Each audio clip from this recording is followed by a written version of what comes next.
Is everyone enjoying the familiar music? Hello, hello everybody, it's nice to see you this Monday. I know it's outside of when we usually stream, so thank you all so much for coming today. Hello, hello! How are we all? Are we all doing well?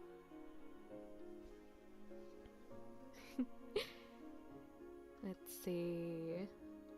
Hello Diamond, welcome in, welcome in. Congrats on getting the first message for the early lobby. Hello Klaxos. Yes, this is our first sponsor. I will talk about it more in a moment, but thank you for thank you for putting it in chat. Dragon Steve, welcome in, welcome in. I'm sorry about the delay about the response of about your art style. I will check after stream and I'll make sure that I finally respond to it today. Though honestly, I will say now, whatever style you are most comfortable with and whatever style you find most enjoyable to draw with, that is honestly, that is, for me, I would personally prefer you do that style, because fan art and all that is meant to be something you enjoy doing. I don't want to dictate it. I hope we romance the demons. Welcome in, Carney. I hope we don't. We have three very attractive guys, like, right there. I don't think we need to look at the demons.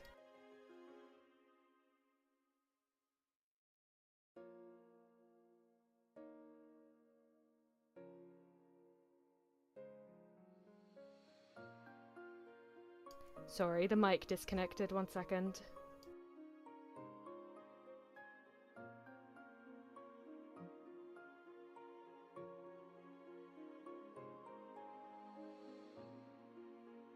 Alright, we've had our scuff for the day. I just adjusted the mic. It should not be crazy now.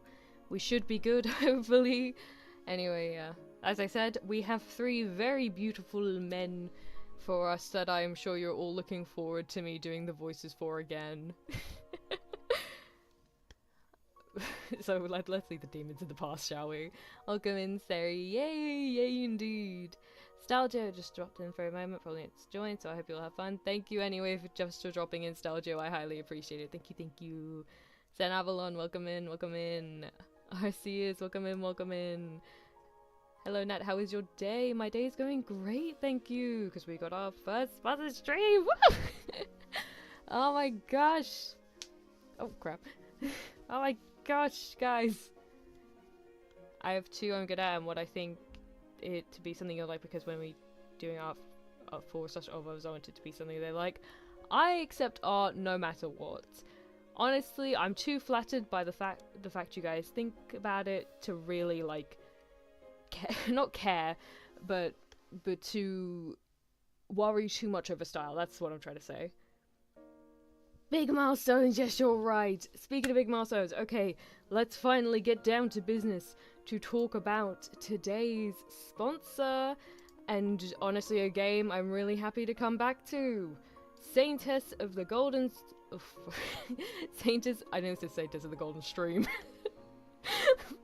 She has to save the world by streaming. But no, I mean Saintess of the Golden Bow. But by Transparent Games. Obviously I said that. If you didn't catch the last stream, this game is an Otome, a manhwa-inspired Isekai Otome, clicking all the buzzwords there if you can't tell, created by the team Transparent Games. This is their first ever, I forgot how you say it. This is their first ever monetized game, that's it. This is the first ever game that they not only are selling on Steam, the first time they're ever having this game on Steam, but also the first one that they're ever really charging for, I suppose. You can find their other games on itch.io. They've done other Otome in the past, and just other games in general, I'm pretty sure. Let me just... last time when we played, there was about 2 hours of gameplay, I'm pretty sure. This demo, which has been released for Steam Next Fest, which you can check the description for both the page on Steam, and which I've also already linked in the community tab, and on Twitter if you want to check there for it later on.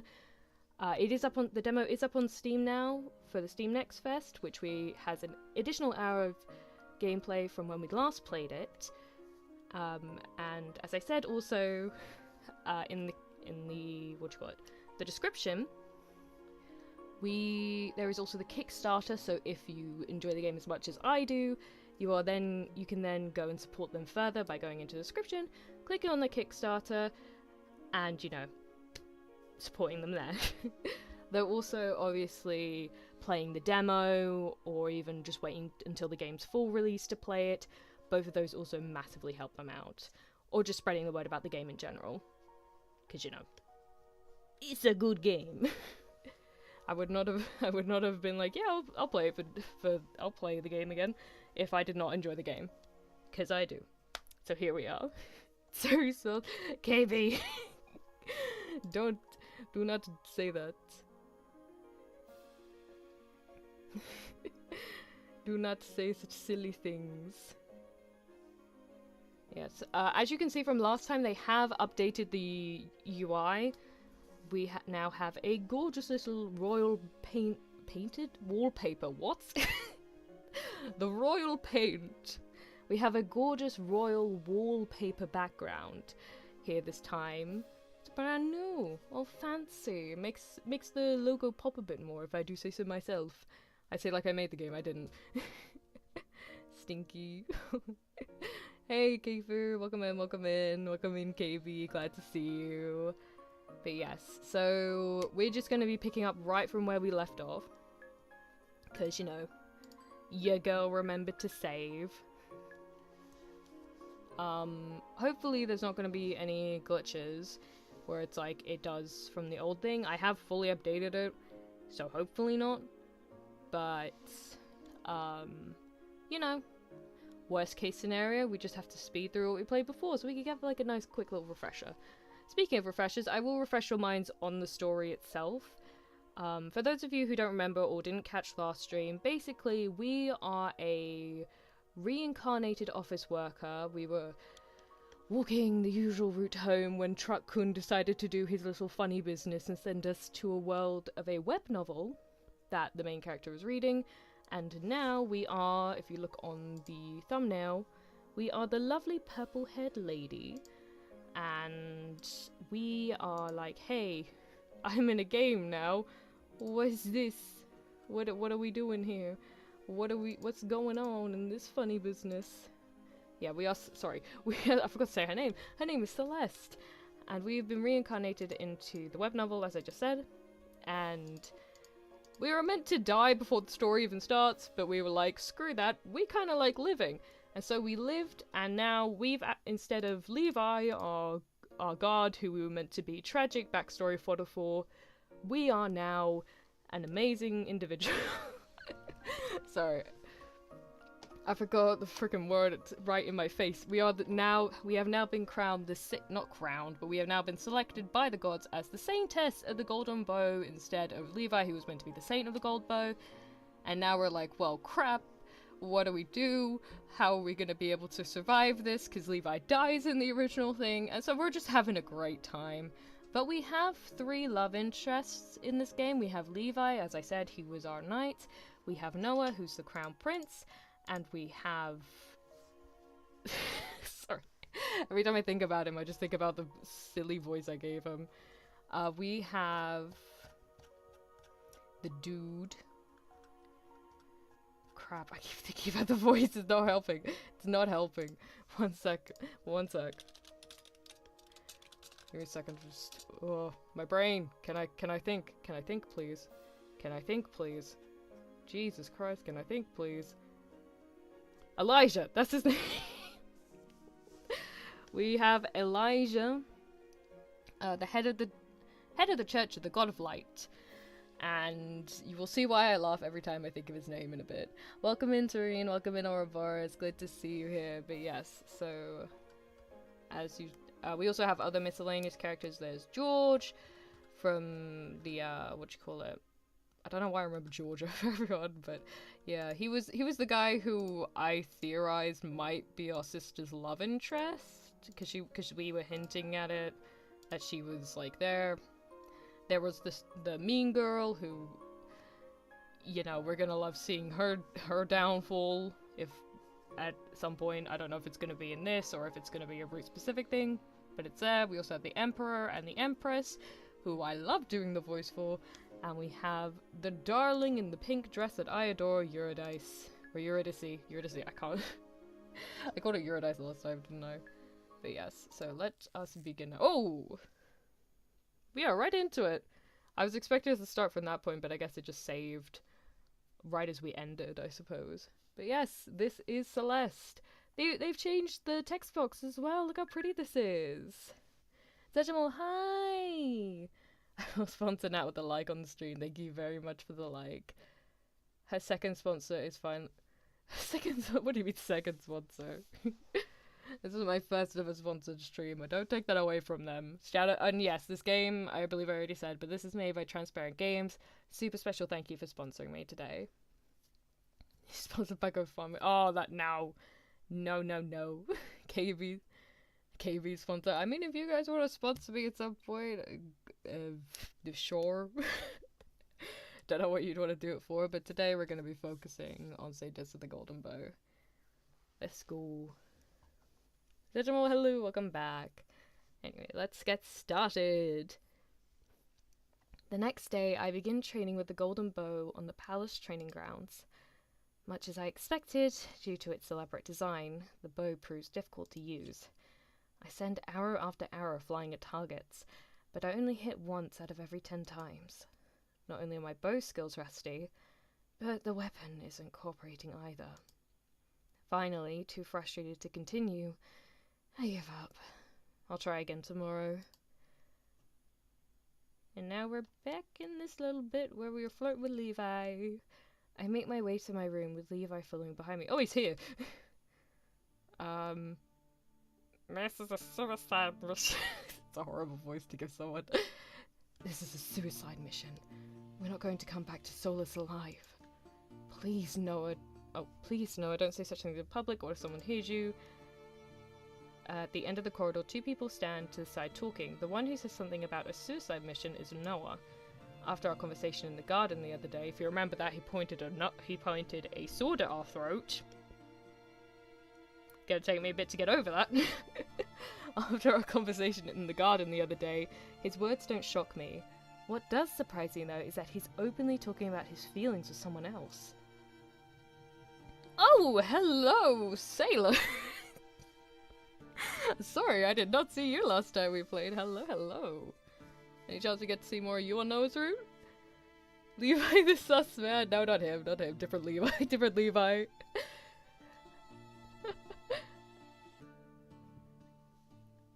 I hid behind a pillar and take a peek at the other person. The dark-skinned knight with her hair in buns must be Tarik. I hope I'm pronouncing that right. Noah's right hand and the leader of the palace guards. Ooh, I mean, she does seem very capable. That is some well-worn armor. She's wearing armor with the Lokari Empire royal insignia on her chest, characteristic of the guards. By the way, is the volume level okay, guys? Sailor is crazy. Listen, I see an attractive woman I can appreciate. There's a very attractive man to her left as well. But you know, we gotta appreciate all the pretty peoples. Isn't the funny one that does the chess video? I was thinking about Levi Ackerman, but sure. Volume's good? Okay, good. She's wearing armor with the... Oh, sorry, I already read this. Characters of the guards. Ooh, what kind of voice do we give her? The leader of the mission should believe in the quest's success. You cut... No, wait, but I gave Levi a bit of a Scottish voice, didn't I? You can't be heard... Nope, that was Eurydice's voice. Crap. I'm not out of voices, but it's gonna take me a second to think of one. You can't be heard doubting our ability to defeat the Demon Queen. You can't be heard... sorry. You can't be heard doubting our ability to defeat the Demon Queen. Guys, do you remember the voice I did? Do you remember the voice I did for Noah? Do you guys remember the voice I did for Noah? It's just... I have a really bad feeling about Mother's request, Tarik. Why is she pushing us to go on to the Demon Queen's castle so soon? Why can't we wait a few months until everyone feels ready and has practiced fighting as a team? We can't go against the Empress's orders, you know that. She said her reason for the rush is that the demon army keeps getting closer and closer to the capital. See ya, KB! Thank you for dropping in. Yet the fiends are at least 3 weeks' journey away from Solus on horseback, and they haven't made any significant movements towards us in at least a decade. We've got time. The Empress seems to have a different opinion on the matter. I just don't trust her. Noah, watch what you say. What if... Suddenly she turns around and sheaths her sword. Who's there? She's noticed me. Ooh, multiple choice. Ooh, look at it, look at these. They've updated these things as well. I'm pretty sure they look different from last time. They look very fancy now. They really have fancied up this game. I'm gonna step out and reveal myself. I ain't no coward. I step out from behind the pillar, revealing myself. Oh. Oh crap, that was not the right voice at all. Ooh, shiny shifting colors, exactly! Oh, if it isn't the Saintess. Welcome. Hello. How much of our conversation did you overhear? I told you, Your Grace, you should be more careful. I'm sorry for eavesdropping. I was just curious. The excuse is a sad one, but it's the truth.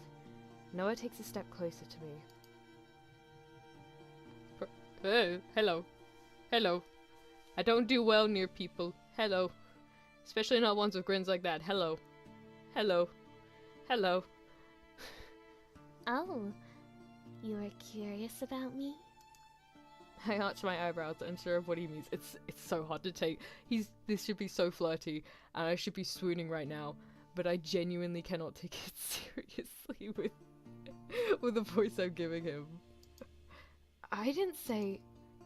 He leans in closer to me, his face level with mine. He has his signature smirk on his face. I didn't know you were interested in me, Sorry. I didn't know you were interested in me, Celeste. I finally understand what he's suggesting. He's flirting with me. What about gives with smirks? That's not what I meant. I'm very pleased to win your attention. If you want to know more about me, how about we get together for tea? He really is hitting on me. I feel embarrassed, unsure of how to respond. I'm not... Would tomorrow afternoon be okay for you? Not that he's letting me get a word in edgeways. Anger rises in my heart. I'm not interested in you. I take a few steps back, putting distance between us again. Noah chuckles. I let out a frustrated huff. I don't appreciate you flirting with me. Is that what I'm doing? You clearly are. The other day he wanted to kill me, and today he's playing with me. What a frustrating guy. I'm leaving. I rush towards my rooms, my footsteps heavy. I feel furious at Noah for clearly making fun of me. Levi follows behind me like my shadow. Oh yeah, I've completely forgot Levi was there. He's so quiet. Levi, say something, my dude. Let me do the Scottish voice. I spend the next few days training with the golden bow. I increase my accuracy rate, but I'm still struggling to wield the weapon. Oh lordy, hello Elijah. Hello. In the afternoon, Elijah approaches me. How's the training going? I meant to ask you guys if you remember the voice I did for him, but you know, we doing this. Man's a smug. Noah is so smug. Should I be honest with him? I hesitate, but I know I'll need his help to access the bow's magic. Honestly, the training's not going great. Elijah jump scare, yeah. He's like, hello there. Are you ready? Are you welcome? What the frick is the line? Hello there, do you have time to talk about our Lord and Savior, the Golden Bow? Honestly, the training's not going great. I feel like the bow's fighting me for control. The bow is supposed to be semi-sentient. It may very well be that it hasn't yet fully accepted you. Bible thump. No, it's the staff. He gets that, he just thumps that. Hasn't fully accepted me? What should I do to make the artifact approve of me? Unfortunately, I don't know. Training will continue to be a struggle, won't it? I wanted to ask you something ever since I was chosen as the Saintess. You're the High Priest, so you know a lot about holy magic, is that right? As much as a human possibly can. I'm the strongest light magic user in the Empire. I just realized you can see my cursor. Hello! Oh, that's right. I remember seeing that part from the book. Everyone thought Elijah would become the saint, but on his 18th, wow. On his 18th birthday, he didn't get chosen.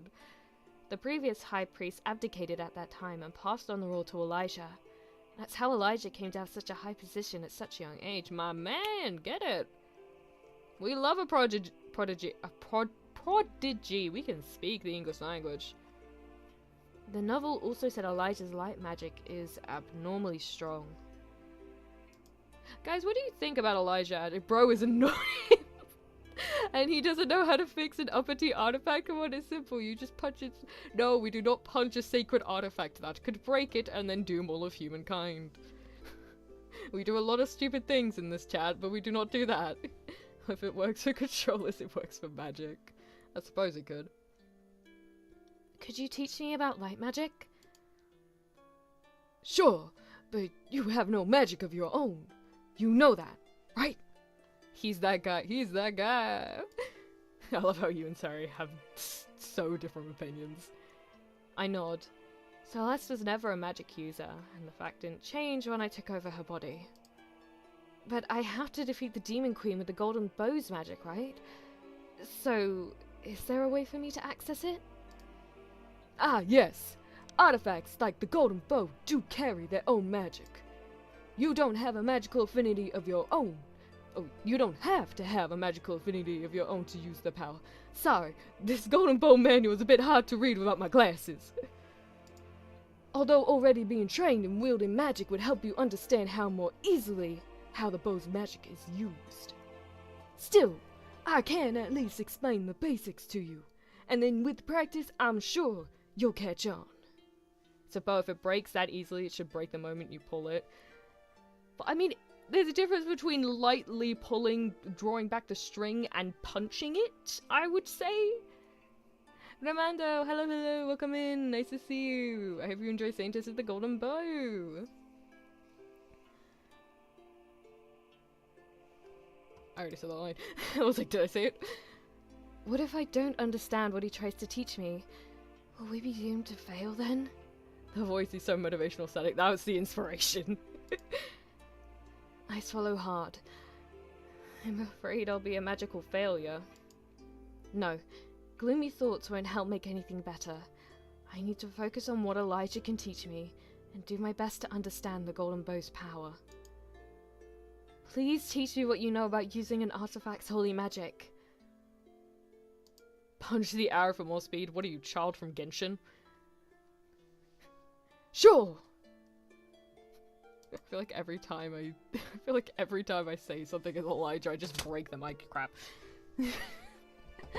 Elijah moves behind me, touching the hand I'm using to aim the golden bow. Close your eyes, and I will pour some of my might magic. He's all might. Close your eyes. I will pour some of my light magic into you, so that you can understand how magic flows through the human body. To access the golden bow's magic, you have to pull some of that magic towards you and let it enter your body. Be open to it. Don't struggle against the power. The power doesn't come from the string. I don't know what it comes from, man. I close my eyes, like Elijah. This is sounding How? How is it sounding sus? You guys have bad minds if you think it sounds sus. This is just chill.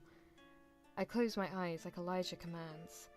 I feel his grip on my hand growing firmer. He's standing behind me, his chest pressed against my back so I can feel the heat of his body touching mine. The contact is quite intimate and makes my cheeks flush with embarrassment. I always thought we were going to get CG then, but no. Then I feel Elijah's magic enter my body. It's a gentle stream, not as strong as when he examined me for injuries a few days ago. Still, as I can feel the magic coursing through my veins. Let's relax against Elijah. Chat, they're hugging, guys! Is this your OTP? Your potential OTP is hugging. Who do we ship Celeste with so far? Who do we like the most out of... Levi hasn't said anything for the past 10 minutes, unfortunately. But out of Levi, Noah, and Elijah so far, who's everyone's favorite? The feeling is so comforting that my body relaxes against Elijah's, leaning back against him more. So cozy. The power courses within us. I hear a chuckle behind me, and Elijah lets go of my hand, taking a step back. No, but I'm just that type of girl. Fair enough. I'm into girls, so none yet. Fair do. Herself slaying. Yes, we need Celeste x Celeste. Where's the girl boss route? No, don't take that pleasant feeling away from me. The loss is so poignant. I almost want to throw myself in Elijah's arms to feel his closeness again. It's like his presence and magic have filled a hole in my soul that I didn't even know was there. Now that feeling of completeness is gone again. I'm devastated. You're quite susceptible to light magic, I must say. Harem route, please. Maybe we'll get lucky, maybe. I tried to read the line with seriousness, but we've gone from like the most touching moment ever to me speaking like a youth pastor. Elijah's flirty tone and the smack on his lips makes me snap out of my thoughts. I blush a deep red. I realize I wanted... What exactly did I want just now? To throw myself at him? I barely know him, and it was only his magic making me feel drawn to him, right? And see, this is how Elijah pulls the girl, he just shares the magic. My sudden yearning for Elijah had nothing to do with how handsome he is, or how much I like the sound of his voice, or the fact he's been very kind to me so far. Totally, girly, totally. Stupid hormones. What? Hormones? When did hormones come into the picture? I didn't know that little bit of magic could make me get all flustered over a man. I'm sorry. Don't be sorry. I quite enjoy your reactions, good sir. What are you saying? The fact that he likes how attracted I am to him, or his magic, makes the situation even worse. I want to hide under a rock. Did you notice how my magic flowed through your body? I did notice. I noticed too much even sus. Okay, yeah, I'm kind of starting to see the sus.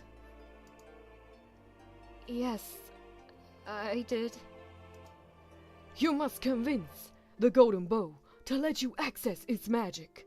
Then, pull the power towards yourself and let it course through your body. Only by doing so will you be able to aim that magic with your arrow and strike the demon queen when the time comes. He's a closet sadist, maybe. I mean, based on how heads of churches tend to be in these kinds of like games, or like in these types of like media, just in general, I wouldn't be surprised. Though at the same time, I can see him being a very sweet person. Freak Elijah. Freak Elijah, oh my god. I use my staff as a way to store my more magic. Even though I have magic of my own within my body, I can only use more powerful spells with the staff's help. Just like what you must do with the bow. I draw the magic of my staff into my body, so I can release the power as bolts of light. The human body is a conduit for an artifact's magic. I nod, trying my best to comprehend what Elijah's explaining. I'll try it out. Great! Let me know if you have any more questions. I have to return to my office. You can find me there when you need me. I quite enjoyed our meeting today. Oh, I'm sure he did. So embarrassing. Sees him for what he is, Natalia. Your eyes are clouded with infatuation. I am trying to take a man at his word. That is not me being... That is what I am doing.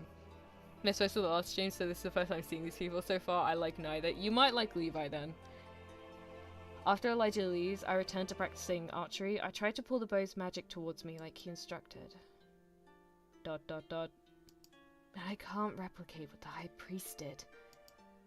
Even so, I keep trying. There's too much at stake for me to give up easily. Okay, that's enough for today. I can't overdo it, or else I won't have the strength to train tomorrow. I do a few stretches, grab my bow, and make my way back to my room. Oh! In the palace corridor, I run into someone I hadn't expected to meet again. Hey, it's George! I was right to remember him! We got Georgie! Georgie? What the frick did... I've been watching too much Young Sheldon. We got the Duke of the North. I'm assuming you're the Duke of the North, because... winter. If you read manhwa, you'll understand my assumptions. What voice did I give you? I genuinely did not expect to see you again so soon. The sus man? What do you mean the sus man? Is that King George? It is not King George. Zaddy? Right, glad to know who you like, Avalon. It all flows what do you mean? He's back? What voice did I give him? I've genuinely forgotten. Like, I remembered with the other three, but I've forgotten what I did with George. I'm just gonna give him a smooth voice. Greetings, Lady Celeste. I think it's just an actual man voice. Yeah, honestly. Probably. George nods at me, putting a hand over his heart. I make my best attempt at a curtsy. Your Grace. George looks me up and down. His eyes show concern. Are you doing okay? Yes, I am. You ran off from the ball the other night and never returned. Ah. It's true that I embarrassed myself by running away from George and Penelope. Penelope! Sorry. Penelope in the middle of our conversation. I was about to have an anxiety attack, so I needed to get away, but... After I met Noah in the gardens and cried my eyes out, I was too tired to rejoin the party. I didn't want to be amongst people anymore anyway, especially nobles who were just waiting for me to make a blunder. I've been worried for you. Huh? Now that was unexpected. Why would George worry about me? We barely know each other. I've really been okay. I get the feeling he doesn't buy my words. Walk with me in the gardens. George definitely got a deep, sexy voice. Chad, it's King George the Fourth. He got Isekai too. That would be a hell of a story, King George the Fourth getting Isekai. He likes Celeste. Ooh, I don't know if he likes Celeste or if he's gonna be with the sister, because the sister mentioned liking someone, but I'm not. This is the only guy other than the love interest, because like he's not one of the love interests, I don't think. To be fair, on the Steam page, if you go there, there does say DLC route, and it's a picture of him. I don't know if that means that if you get the DLC, you'll get to romance him as Celeste, or if you romance him as Eurydice. Oh crap, that was my wrists. Ignore that. I suppose it wouldn't hurt to get to know one of the most important people in the Lokari Empire better. I read that line so well. Okay. We walk for a while. Why do you look so serious? So, we are out for a midday stroll. Why do you look so serious? You look like we're about to discuss a treaty or something. We walk for a while in silence until we reach the less frequented part of the gardens. I've been meaning to ask you about something, but the dining table during a ball didn't seem like the right place. Could you tell me more about the demon that attacked you? Oh, this feels a bit shifty. He's a shifty guy. You seem like a nice person, but usually they end up being the bad guys, and the fact that you're now asking about the demon is making me curious. Yes, of course. It was an imp, if I recognized it correctly. It was a small flying creature with a scorpion's tail, long horns and sharp claws. Yes, that's right. It had reddish-grey skin and red wings with some symbols tattooed on them. They come in various colors. Do they? Yes, imps are aplenty at the warfront. They have a cruel nature, seeking to play with their victims rather than outright kill them like other monstrosities. His eyes are glossy. He has very blue eyes. You guys know that Twitter meme of, like, get him some brown contacts? I feel like if George was shown to, like, anybody, they would immediately say that. I'm here. What do I miss? Who do kids? Shadowback, welcome back, KB. Welcome in, Zero. We haven't kissed anyone yet, but we shared a very tender moment with Elijah where he shared his magic with us, not an innuendo. And Noah asked us out for afternoon tea tomorrow. So, yeah, and Levi's just been following behind us extremely silently. And now George is taking us on a stroll around the gardens, just to make sure we're okay. And he's the only one who's not a love interest, who has decided to be kind with us so far, other than, because, like, Levi, I love you, mate, but can you just say something, please? Freaky? What do you mean, freaky? We had sus interaction. Okay, it was not that sus. We were in the middle of the firing range for the, what do you call it?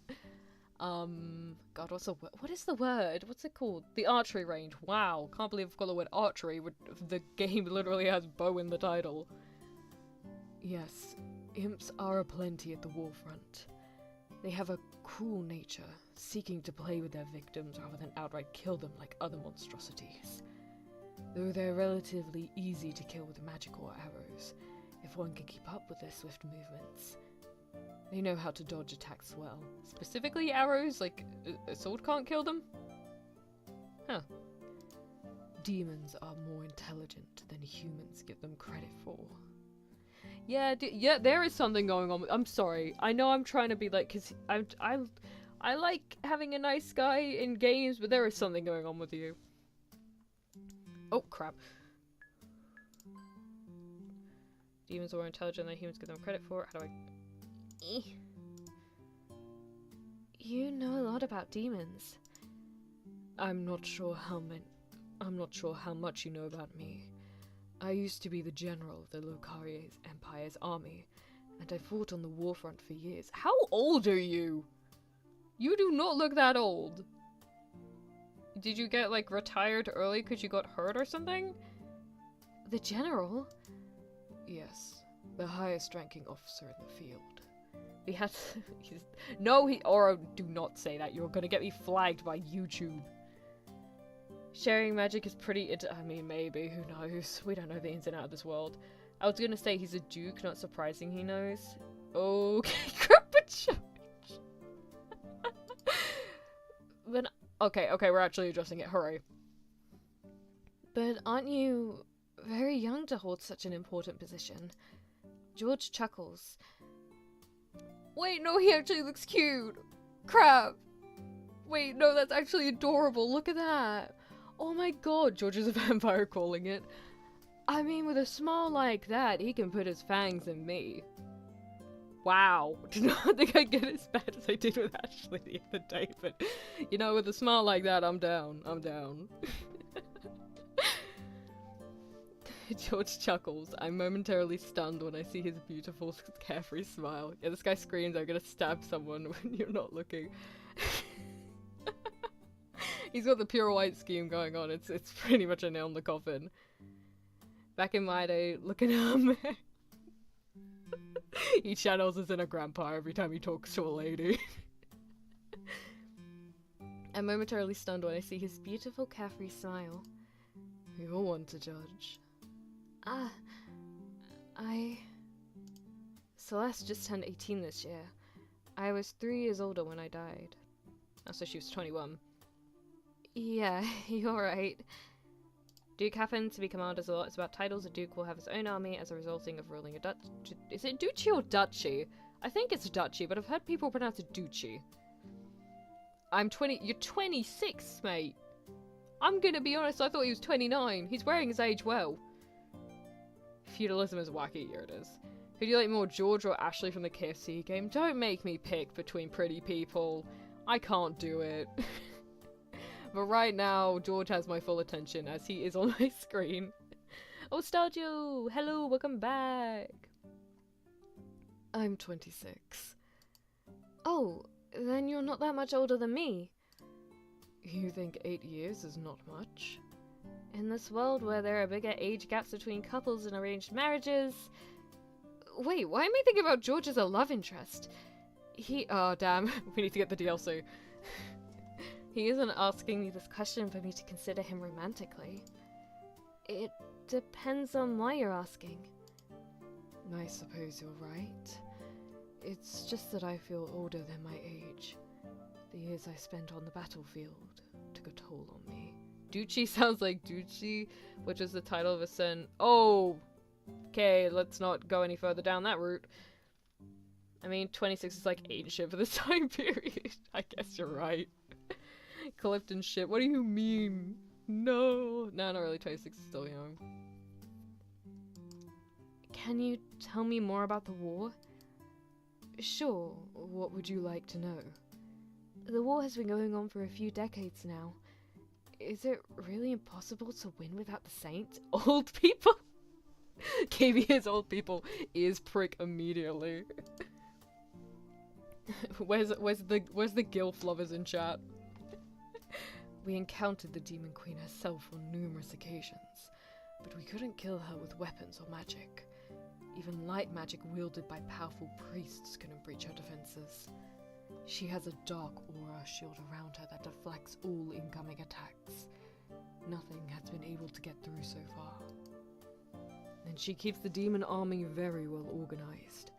They obey her commands, even at the cost of their lives. Since demons value their own lives so little, they fight viciously and to the death. They're a difficult opponent to face. If I could for a moment, George does have... Look, he is serving! He came to the buffet and people couldn't eat because he was serving too much for them to serve themselves. You've really seen the Demon Queen? Yes, though she can change her form. One moment she's a beautiful woman, the next she's a horrifying monstrosity. I see. Don't worry, KB, I know you're joking. He ate it all up. After making a circle around the gardens, we returned to the corridor. I'll have to make my way back to the palace now. Duty calls. Oh, I'm sorry for taking up so much of your time. No, I wanted to talk to you. I need a break sometimes too. She's maybe my personal love interest is the Demon Queen. I am curious to see how she's gonna look. I'm gonna be honest with you. I do want to see how this lady looks. Both forms. I wonder if they're hot. He's wearing a lot. Maybe, but the thing is, they tend to wear this clothing a lot in these kinds of eras, so I'm assuming it's like Europe, because it's Europe focused anyway, I'm assuming it's gonna be like a colder climate. I like them cool, not Nat, Nat's a loser. Wow. Wow, okay, okay. Alright then. I see. What a loser. George is hyping her up for me. George is like, just explaining how horrific the demon army is and all you can think about is hot demon queen. Hot demon lady, ooh. Much love. Sure, man, sure. No, I wanted to talk to you. I need a break sometimes too. I already said that. If you ever have more questions about the War of the Demon Queen, Don't hesitate to ask me whenever we have the opportunity to talk. Can we bring him along? He seems to be very knowledgeable. Knowledgeable.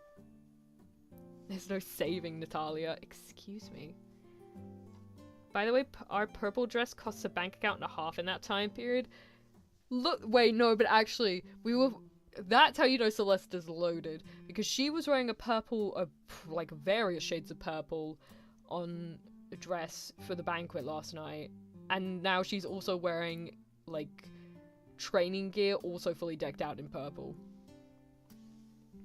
I'd love to learn more about your role as the general, too.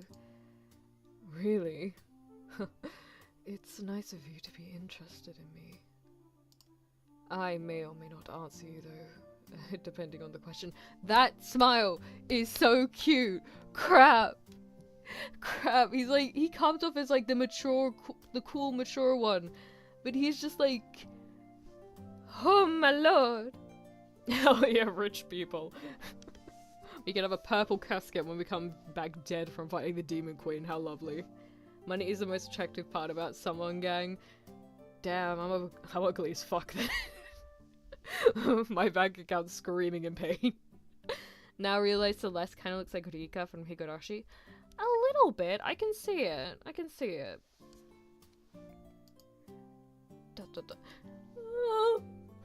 Wait, no, I kind of ship it. Hold up. Hold up. Chi-Chi. Listen. Your girl has her commissions open for a reason, but we're not talking about that today. Thank you so much again to Transparent Games for sponsoring, so I don't have to eat ramen for dinner.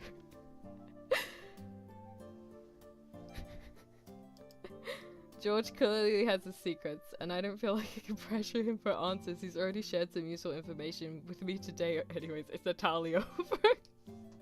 No! It's so over, chat. It's so over. Any chance at being called beautiful nipped in the bud for me. Okay. Thank you for telling me. It was a pleasure. And, Lady Celeste, I know you carry a heavy burden now, having the responsibility of the Saintess on your shoulders. But don't be so hard on yourself. You're trying your best. He is so sweet. Actually, yes, San Avalon, he is so sweet. My god, they are really pulling out all the stops for George. He just genuinely seems like such a good dude. Like, regardless of if we get with him as Celeste or as Eurydice, I just want to see more of this dude. Even if he turns out to be evil in the end, I just hope that they keep his caring aspect for at least one of the girls. Flies in wallet. Yeah, I just open it and it's just like bzzz, just everywhere come out. It's not even just like one fly, it's a whole colony. That's how empty it is. Wouldn't wish that on my worst enemy. What a sad bitch. I'm still so happy and I got it. I'm so happy too. Okay, I feel like I'm exaggerating a bit too much. I'm not that broke, guys. I don't want to make you think I'm struggling. I feel like, you know. Now I think about it, our ancestors must be happy looking down on us being able to live a comfy life of luxuries while also being able to have a good education. Very true. Toos, welcome in, hello! Nice to see you, how are you doing today? I completely forgot to, like, ask that at the beginning of the stream. I was so happy to be playing this, it just completely skipped my mind. But, yeah, how's everyone doing today? Completely forgot to ask. I personally prefer personality than money as a future engineer can financially support me and my partner. I hope you find someone whose personality you love, and Steve, don't know why, it's Dragon, not Steve. Wow, sorry.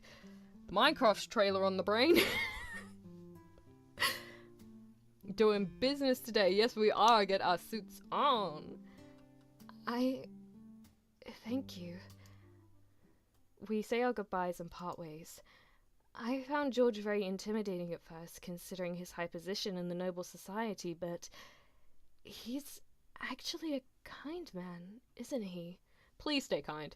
Why is gas so expensive? Drive to work just to spend a tenth of my paycheck. God. See, this is why I'm glad I can work from, you know. I'm glad that my situation doesn't require me to spend too much money on petrol. There's a lot of places in the UK are extremely walkable, fortunately, so hooray. America, you need to invest in walkable cities. Don't know why I'm calling out America the country, but you know. Not good, got silenced by a siren a few hours ago. Sorry about that. Not really, but you know. Okay, you didn't technically. You may not have lost your tongue, sorry. I promise you. I promise you. I need a bike that'll let me go throughout the entire country. Bikes are so good, guys. Invest in bikes. I found George very. I already read that line. I just want to keep talking about George. As I return to my room, I'm again faced with an unexpected encounter. Oh crap. You know, since we brought it up, let's save before we return. Just in case. Oh, oh, I thought we were just gonna be talking to one of them. I saw her load in, but I didn't see Noah load in. Hey guys, who's ready? Who's ready for Kumoa? Celeste? Fancy running into you again. That just sounds like Mean Girl now. I'm trying to be sassy while being Kumo. It just sounds like I'm doing Mean Girl. I fear I can't say the same, Your Grace. There's a new video? Yes, everybody stay here and watch the stream because Saintess of the Golden Bow is amazing, but if you have time afterwards, go watch the Yandere Sea Monster video that came out yesterday. Pretty please. I fear I can't say the same, Your Grace. We are just like fully going at it. He's like, well damn. Did not expect that. And here I was, waiting for the opportunity to apologize to you. Apologize? Quite unexpected of me, isn't it? That was definitely a Mean Girl. See, Monster X Pirate, awesome. Yeah. Well, I'm glad you finally changed your mind about teasing me, Your Grace. About teasing you? You mean the way I'm keeping you on your toes. We both know that's quite entertaining for both of us. No way. Can confirm that the Yandere Sea Monster vid is peak. Share it with the fam and the friends and everybody who should totally be watching it. I don't know. But no, I wanted to say sorry about the other day in the garden. I was overly dramatic. Aren't you always? You could say that. Still, we can certainly agree that putting a sword to your throat is on another level than our usual conversations or even the way I act towards Mother. Bro is enemies to lovers, he is Gilgamesh. He is so enemies to lovers. Or more, actually I would say more rivals to lovers, or rivals isn't the right word either. Because we're on the same side. We both acknowledge that we need to work together. The rivals, again, we're on the same side, so you can't really call it rivals. More like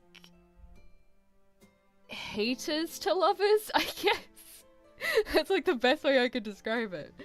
I shared with you my best friend. Guess what video? The same guy as last time I shared you with two people. Oh crap, no, was it the Ratata video again? Mildly infuriating coworkers to lovers. That makes sense. That works. Now that's disrespectful to my king, Gilgamesh. His name is Noah. Put some respect on his name. Or frenemies. Actually, yeah, I like that. Nostalgia with that little smile. That little smile. Ops lovers.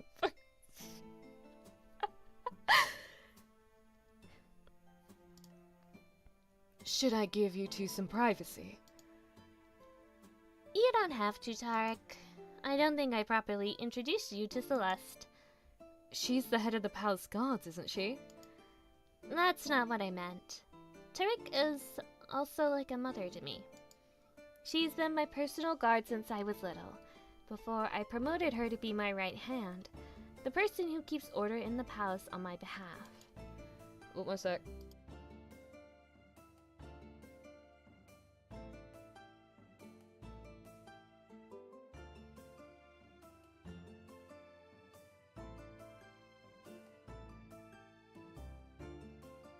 They said it will be listened to during sleep. Really? The Ratata one? Of all that, you couldn't have sent them, like, the yandere sleep age, you couldn't have sent them, like, anything else. It just had to be... It just had to be that, huh? It just had to be that. Sorry, the mic started being weird again. Like, or it started being... Not the mic, the headphones started being weird on my end. And, like, technically I can play this game without audio, but I think I said before I use a headset mic. So something starts happening with the headphones, then something potentially starts happening with the mic, and obviously I don't want it to die halfway through stream here. She's a very important person to me. My link to my Durandi legacy. It warms my heart that always warms my heart when you speak so highly of me. How could I not? You've always supported me, even when I had nobody to rely on. Your father... why am I so posh? Your father, the late Emperor Consort, died when you were young, right? Since the Empress didn't have a good relationship with Noah, he had no other person he could call family. Okay, but she looks so sweet blushing. Can we give her a hug? Can we just all, like, come in for a group hug with Tarik, please? It's one of your best works, what do you mean? God, people, I didn't think anybody would dub it, but they did. There's someone who has dubbed it. I haven't shared it. I should probably share it. But yeah, and it's also got 14 upvotes on Reddit, the script does, so that's wild to me. So... Now we wait for Sonic Week. That's... I mean, I have Frontiers ready, but the thing is though, what kind of ASMRs would you guys want for Sonic Week?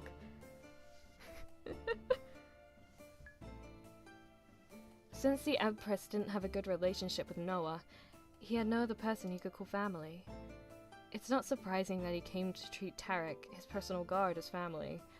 I already knew that much from the book, but seeing Noah admit of his love for Tarik still warms my heart. I will turn to the Mashallah! Everyone just see Tarik and yell, Mashallah!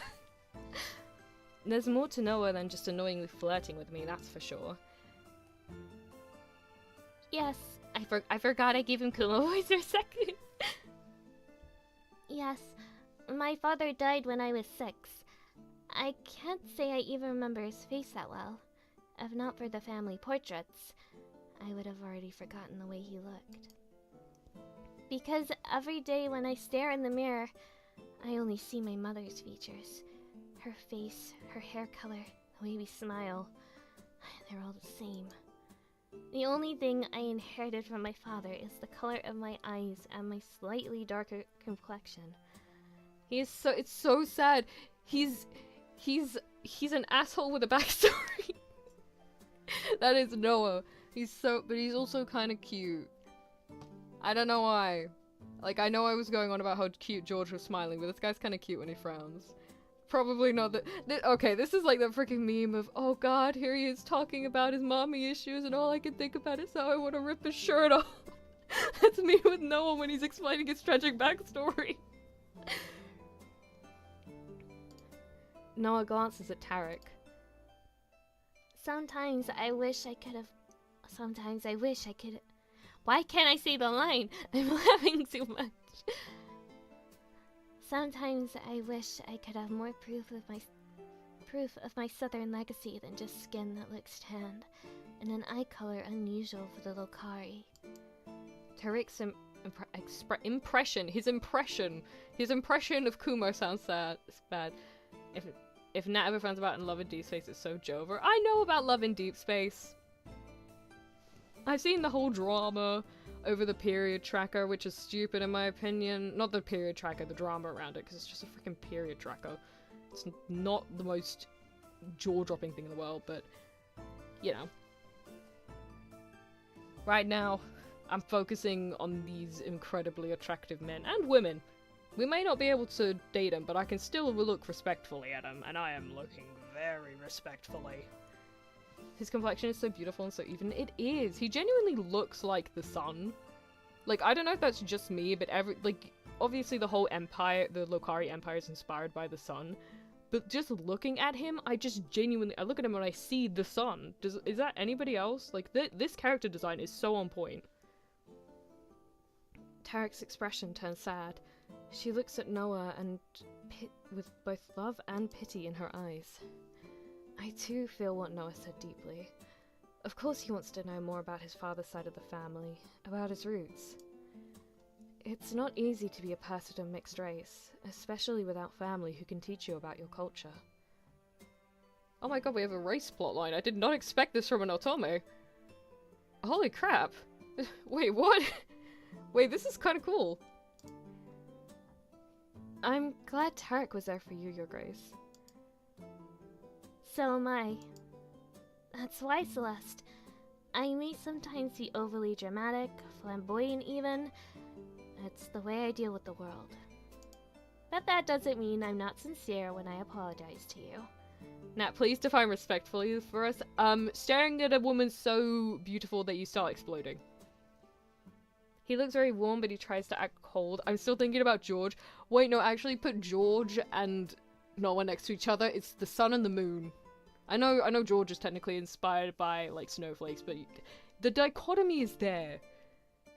Blue eyes, red eyes, brown hair, golden hair, dark skin, light skin, red, blue in the clothes, and white, black in the rest of the clothes. And silver and gold accents. It is literally parallels. No, he does it as a defense mechanism, mashallah. These two are so sweet. They are. Visual novels can get surprisingly deep sometimes. They can. Like, right now, I'm even just playing... Like, even just playing this, it just kind of reminds me how much love and complexity someone could pour into something, even as an indie project. Which is just... Well done, Transparent Games. Well done. I really am sorry for the other day. I didn't mean to scare you. It's okay. I'm not that mad about it anymore. I just realized. Thank you, Transparent Games, for this very serious, plot line and very well done character crafting and character design. And then I pull out this voice. I pour love into my writing. Yes, you do, Stalgio. Yes, you do. And I appreciate every single bit of that love. I'm just gonna quickly take a drink because my throat is starting to hurt.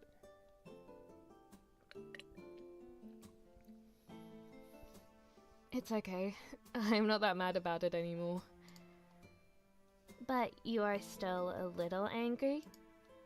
A little. Very well. I can accept that. I often find that anger is a great source of motivation to drive one forward. I hope you will use that energy well. Transparent Games is on it. Yes, they are. Just don't go overboard with being mad at me. I wouldn't want your anger to turn into resentment. Ooh, that's definitely foreshadowing for the bad end. Alright. Noah and Tarik escort me to my family's apartment, where we say our goodbyes. Lovely! Can we... Listen, very touching scenes with George, with Elijah, with Noah. Where is Levi? I want my boy. Where is my boy? The more I learn about Noah, the more I realize how human he is. He's a multifaceted individual. Not just a character in a story, but a real person. Baby, don't hurt me. Don't hurt me. No more. Me, whenever Noah starts making fun of Celeste. Levi's just floating around. He's literally just been behind us this entire game, and he's just not said anything, and that's kind of sad. We're all real people. I mustn't forget that fact. They're leaving the best for last, trust. They better be. I want to hug my boy. Oh, you're ready to see! Oh my god, I've genuinely... Oh god, I've been trying to find a dress, because obviously we had the dress GoFundMe last time. I've been trying to find one that's, like, as close as possible to her that, like, obviously I can afford with what you guys gave me. I know I had to spend some of it on, like, other things, I think I said. But I have been trying to find one that is as gorgeous as what she wears here. And I've also been trying to find, like, a hair clip. I found, like, white rose ones. I found, like, other pink flower ones. Or, like, I found blue peony ones, because I think what she's got is a peony in her hair. But I genuinely just can't find anything pink Regency dress. It's so pretty. I love the lace. I love the lace. Our sister is so cute. She's so cute. I love her so much. I want to give her the biggest hug in the world. I hope you find happiness, baby. Is your training going well? In the evening, Eurydice comes by my room. I'm happy to have her company. Eurydice has always been a ray of sunshine in Celeste's life. I'm glad the two of them have such a good relationship. I feel like an imposter by Who? The dress seems very- No, we don't set the dress on fire. Worst case scenario, I want to steal it for myself.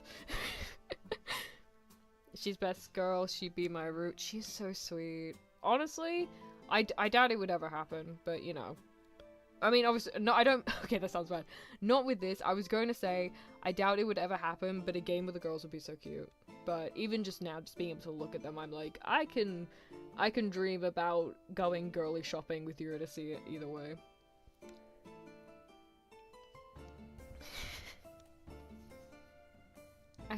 Eurydice has always been a ray of sunshine in Celeste's life. I'm glad the two of them have such a good relationship. I feel like an imposter by pretending to be Celeste in front of her twin sister. Natalia verse about to have as many outfits as Infinity Nikki. I've been considering playing that.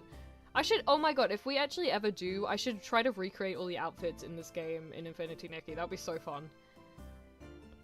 She hasn't figured out I'm someone else yet though, so I'll continue acting for as long as I can.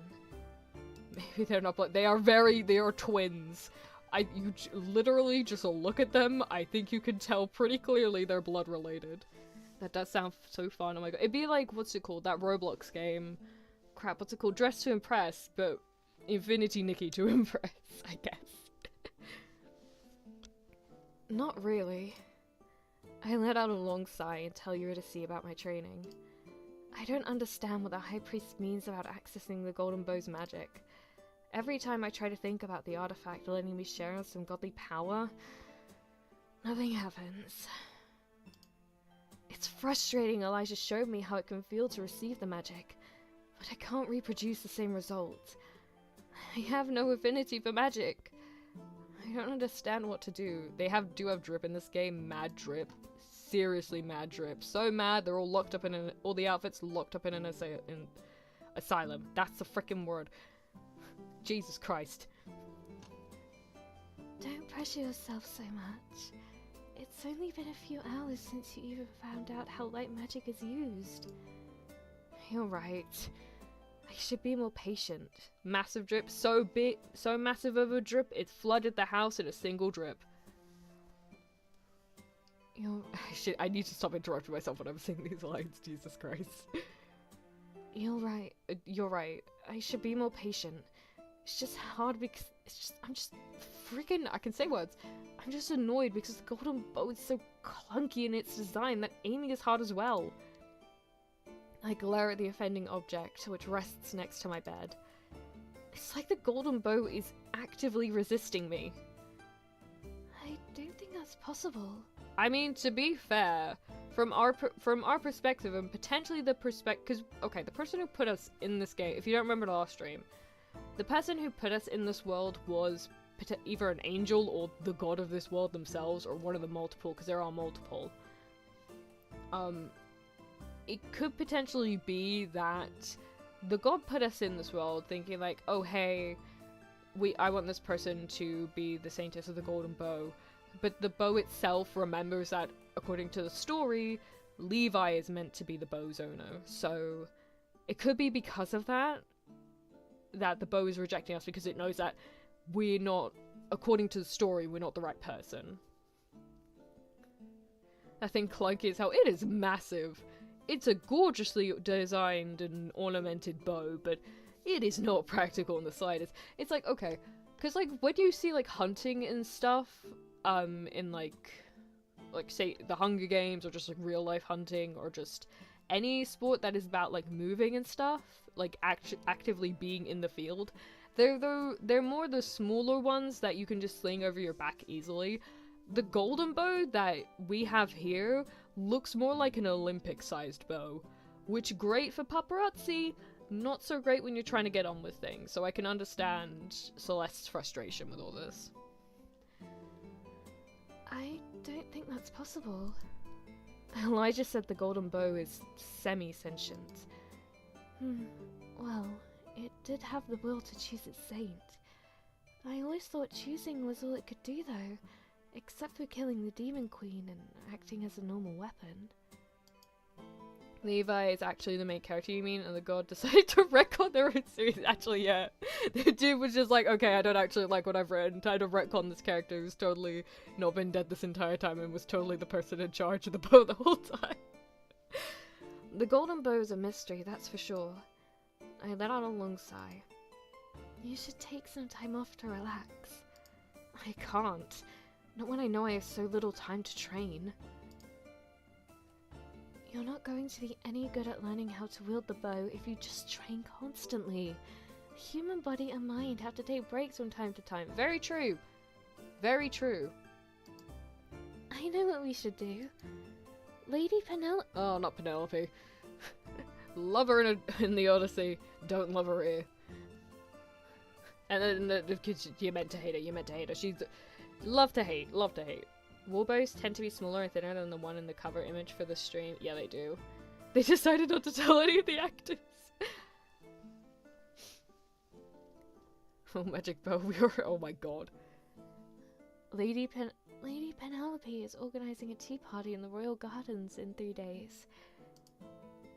Who is Lady Penelope? The Duchess of Saintess. I look through Celeste's memories, but come up with no information about the Duchess or Ventus. I stayed up for 60 hours for work before it's not needed. Aren't you the one who's always going on about getting 14 hours of beauty sleep? Take your advice, dude. Take your advice. I have no idea whom you're talking about. You sat next to her during the last ball? I feel myself going pale, then red. Duchess Penelope was the one who wanted me to embarrass myself further during the dinner. That's not a good idea. I don't want to go to her tea party. No, definitely not. The duchy. I said the word correctly. It's duchy. I'm just singing a little song about the duchy. I need my 14 hours of beauty sleep, so do you. If you want me to take your advice, take it yourself first. The Duchy of Ventus is known for its lavender fields and beautiful gardens. They also make the best honey in the Empire. It's weird, I don't like honey itself, but I love when people add honey to food. Is that just me? Or is that, because it's like the whole thing of not liking strawberries, but liking strawberry flavored things. I feel like, I could be completely wrong. Is that a thing for anybody else in chat? Eurydice about to become a rapper. The first rapper of the Lokari Empire. Eurydice. Now that you're the Saintess, the Duchess invited us to her tea party. Many other important people will be there too. All the more reason why I shouldn't go.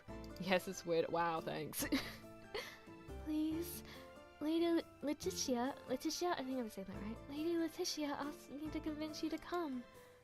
Duchess Letitia is a friend of Eurydice. Her family, I know. They own vast fields, and the people working for them produce the majority of grain in the Empire. Letitia is kind and compassionate.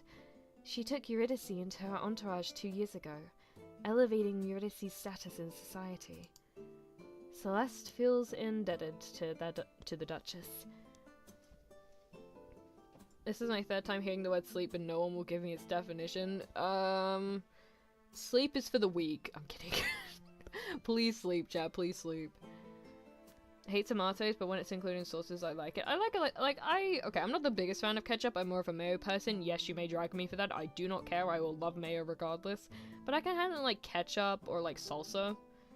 I just don't like tomatoes by themselves. I think it's the seeds that throw me off, to be fair. Celeste feels indebted to the Duchess. Sleep is when your brain enters rest mode. It's like when you turn your PC off, but you do that with your body.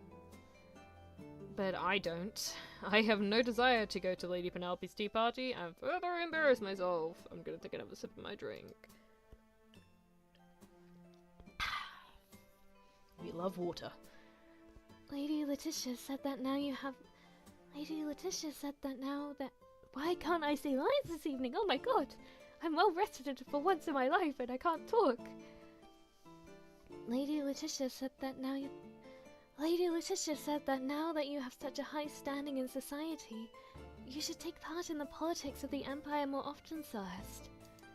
You're going on the quest now, but once you return home, you will still be the Saintess. You have the chance to be very influential if you use your powers correctly. Nothing bad will happen with myself and Lady Letitia around. Please, Celeste. The texture of tomatoes throws me off. That's often a lot of times when I don't like food, it's texture related. It's just like, okay, it's like they did this, there were these two YouTubers who did like a food test. I forget who they are, but one of them is like, the flavor is more important than texture, and the texture is more important than flavor.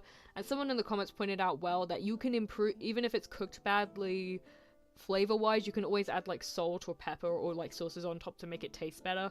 But if it's cooked incorrectly with the texture, there's nothing you can do to improve it. So yeah, it's just, oh, it's, you know, we love good texture in this house. Are you talking about Matt and Charlie? I don't know. I'll be honest. It was two dudes. That's all I remember. But I'm too busy focusing on this beautiful lady right now to think of anyone else. And I'm allowed to say that I'm not Celeste. Don't try to make a joke about that. When Eurydice begs me like this, I find her pleas hard to refuse. I don't want to go, but she has a point. I am planning to survive the mission. That fact means I'll have a future life beyond just fighting against the Demon Queen. I only have honey if it's in something. Let's go, Zero, you get me. It's Matt and Charlie. Ah, okay. I will return to the palace, and then I'll have to hone my etiquette skills. Or you could just run away. You could just run away and be like, okay, I saved the Empire, goodbye. I hate meat fat because of its texture. Me too! I cannot eat the fat on meat!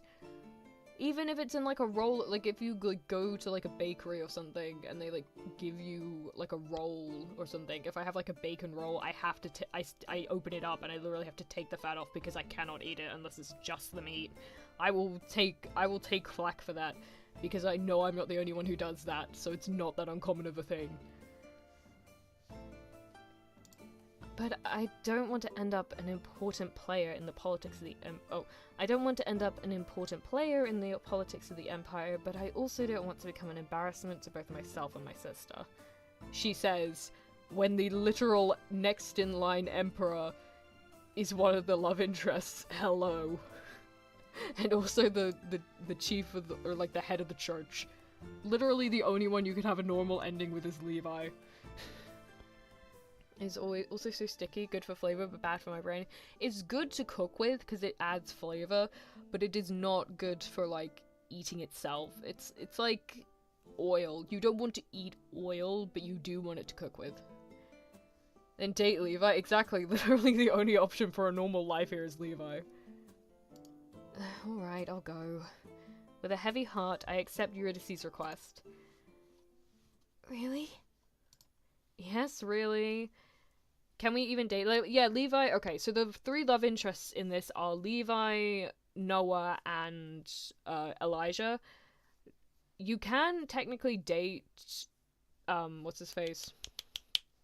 I've got the dude's name.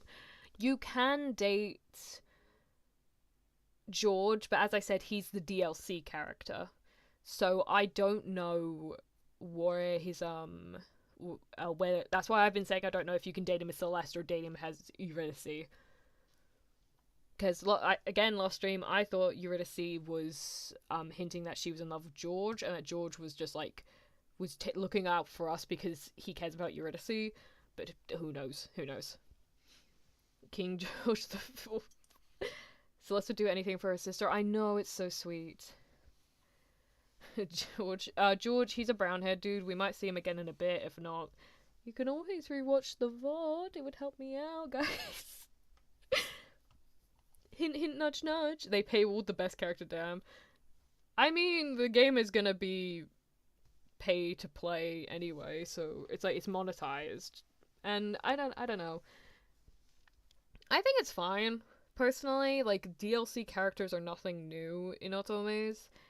Like, there are certain ones that you do have to, like, buy a sequel for. Like, sometimes you have to buy a full-on sequel for the game to even get any extra content scenes with someone. So the fact that it's just, like, a DLC that you can... I don't know if you can purchase at the same time as the game is released, or if it's, like, going to be, like, a little later down the line, but considering it's just DLC and not a full-on second game, that's actually quite generous of them. I've been rewatching most of the VODs. Why, thank you. Sometimes I rewatch VODs. Nice. Thank you. Yes, really. Don't ask me again, or I might change my mind. Eurydice grabs my hands and jumps up and down, squealing. Now you're the one not acting like a noble lady. Oh, come on. Don't pretend like you care about acting prim and proper now. Thank you, Celeste. Rewatching VODs is great for inspo. When the harem route is a DLC. I don't know if we're gonna get a harem route DLC, but we can always dream. I have a bad feeling about the tea party. Now that I've agreed to go through, I'll have to keep my word and do so no matter what. Well, you know, we could say that we got called away for emergency Saintess duties. It can't penalize us for that, can they? She's so cute. She is so adorable. I love Eurydice. I love her. Is the demon route DLC too? I don't think there's a demon route, unfortunately. Wait, no, I'm not dating a demon. That imp was so freakish. I'm not dating that goddamn imp. Do not test me on this. The next day, I'm returning from training when I witness a commotion in front of the doors to the throne room. People dressed in rags and oh shit. People dressed in rags and with burns on their bodies and badly bandaged wounds push against the guards, who stand between the crowd and the entrance to the grand hall. Nat slipped. She would I would not I would date a demon with manners, and not one that was in the process of trying to murder me. Stop pushing. We need to see the Empress. Please, let us through. Mom, I'm so hungry. Hush, love. I'll get you some food soon. Finally, we see our man. We see our main man, Levi. Our normalcy. Thank you.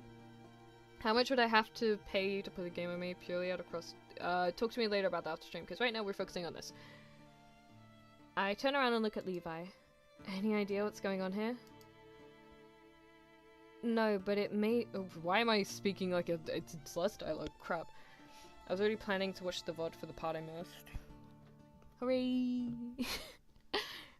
VOD rewatchers. Like, you're not forced to rewatch VODs. I'm not gonna, like, push people to do that, but if you do, it does make me happy.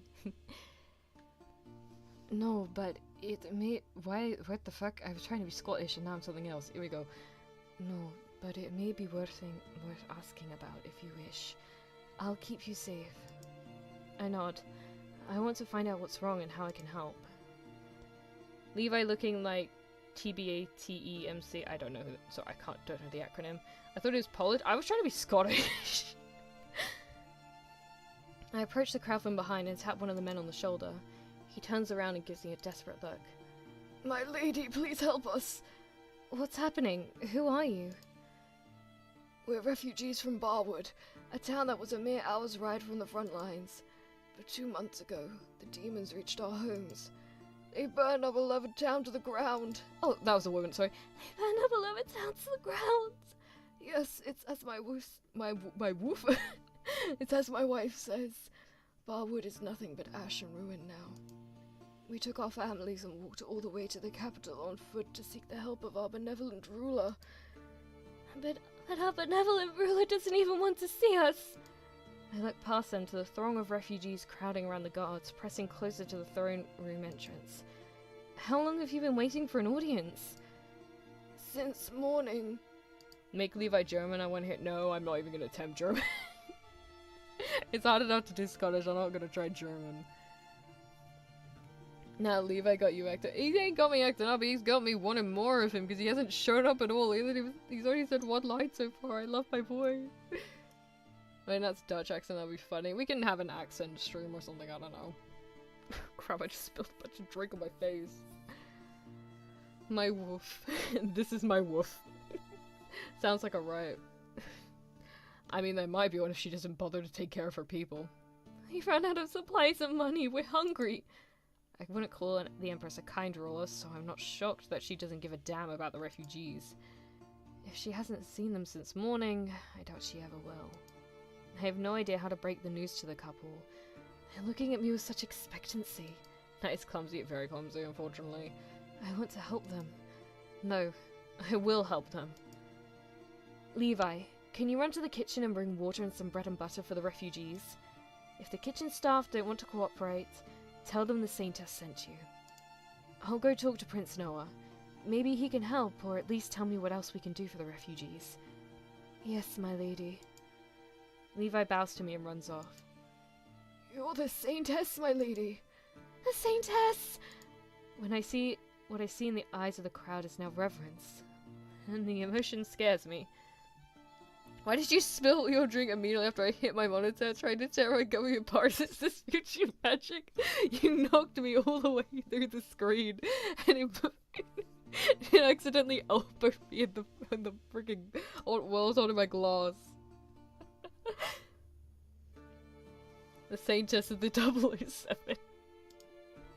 I'm just me, Celeste. I don't feel like a holy person.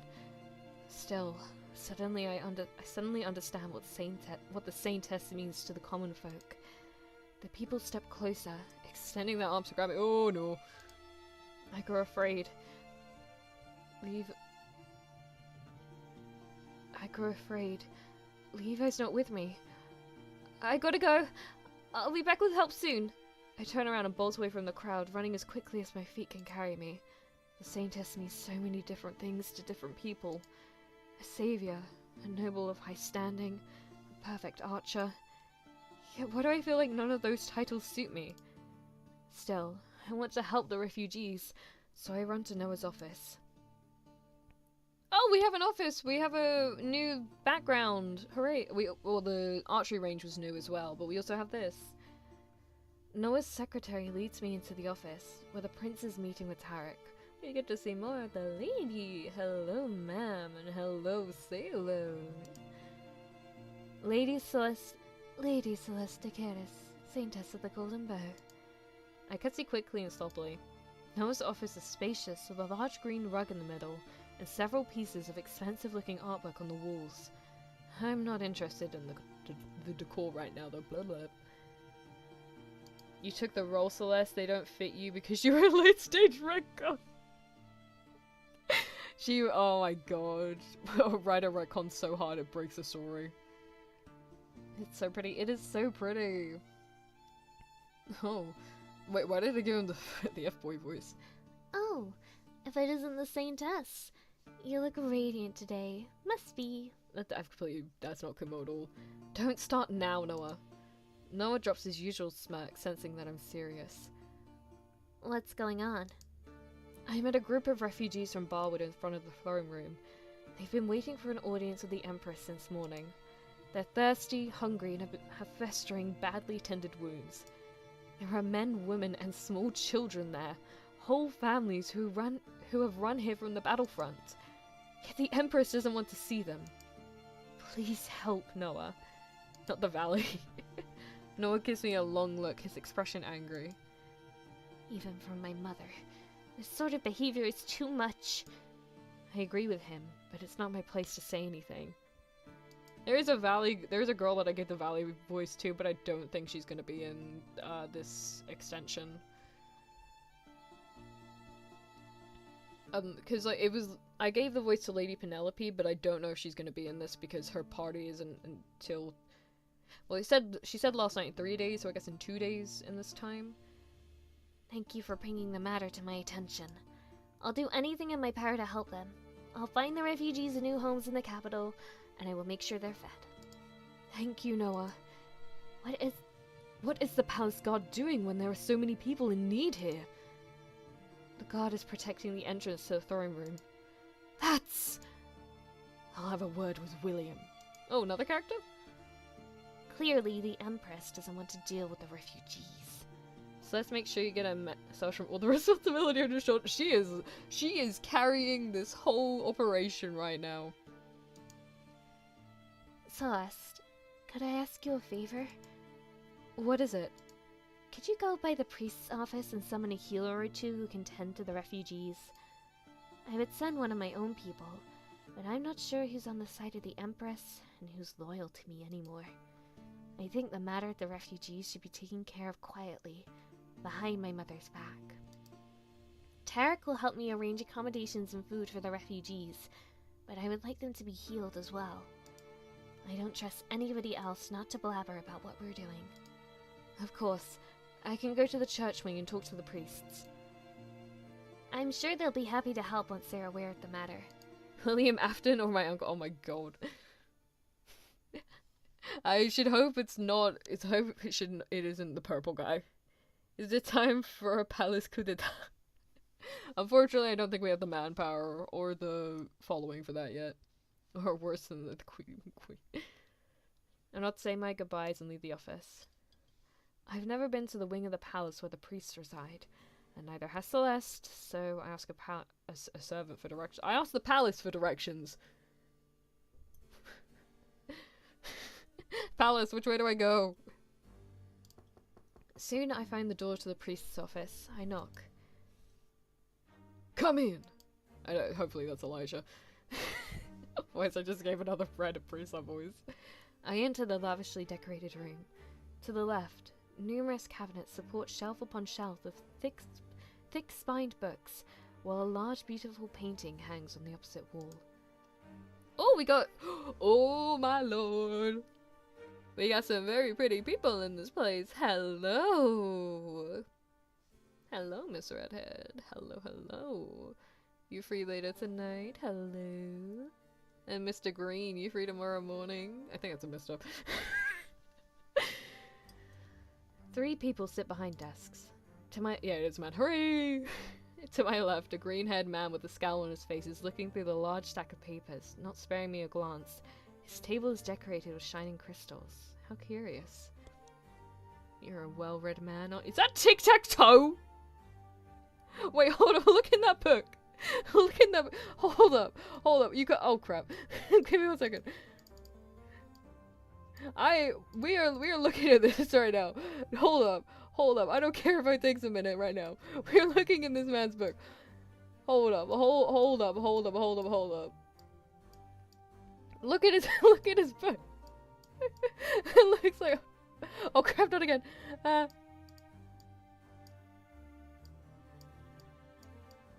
Look at that, that looks like tic-tac-toe! It looks like tic-tac-toe! Tell me I'm not going crazy! The lady in the glasses is lovely, she's so lovely. But genuinely, that looks like tic-tac-toe, doesn't it? He's studying the Bushido art of tic-tac-toe. Hey yo, chill, I'm never gonna chill about pretty people, hold up. Don't tell me to chill, give me a sec. Oh, it's gonna take me a minute. It took me for ages before stream to get it to the right size as well. I've just screwed myself over for a bit, crap. Let's see how big it is now. Okay, this point, and then okay, I think that's good. I think we're good.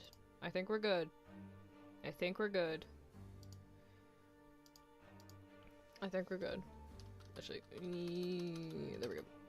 Oh, actually, it's a bit too big at the bottom there. Give me 1 sec.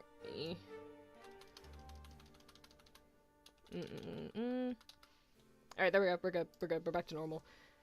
To my he's studying tic-tac-toe theory. He's not really, he's just scribbling down in that book. He's not giving a damn. He's like, I know I should be working on these reports, but like, bro, this game of tic-tac-toe was so intense. How am I so smart to be able to play against myself like this? He's playing tic-tac-toe with holy spirits. You know, like with chess, oh my god. This country's national sport is tic-tac-toe. To my left, a green-haired man with a scowl on his face is looking through the large stack of papers, not sparing me a glance. So I already read that. To the right, a priestess with curly red hair looks up from the architectural plans of a huge building where she's been drawing something with red ink. She gives me a pleasant smile. I like you. I'd like you have a cupcake. Time out, why does the redhead look so hot? I know! Like, I know I was fawning over Tarik earlier, but like, we're getting so many attractive women this update. My gosh! At the podium in the back is Elijah's desk. The high priest gives me a surprised look when he sees me. You've come to visit me so soon, Saintess. Mr. Archery. No, this is not No Game No Life. I mean, we did get Isekai into the web novel, which we are playing as a game, so... That's the Saintess. She's getting a fancy voice. The woman looks me up and down, then smiles again. I'm happy to finally meet you. I'm Meredith, overseer of the construction of the cathedral. I stumbled over that a bit, but I think I still said it quite well.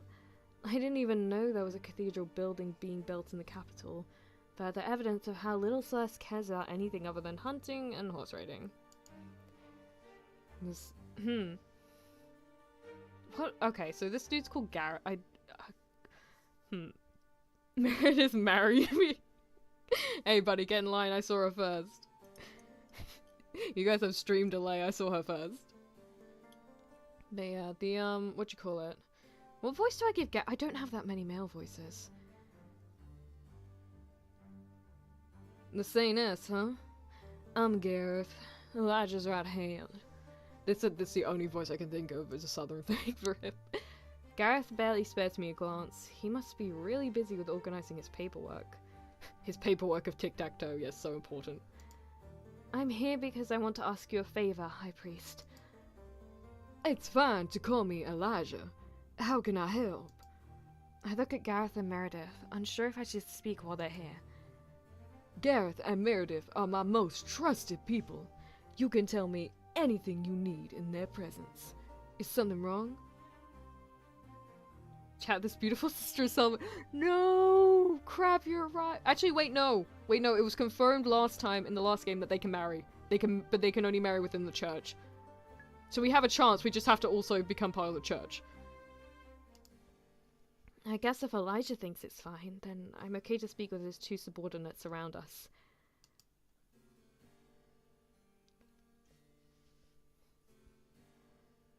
A crowd of refugees has gathered outside the throne room.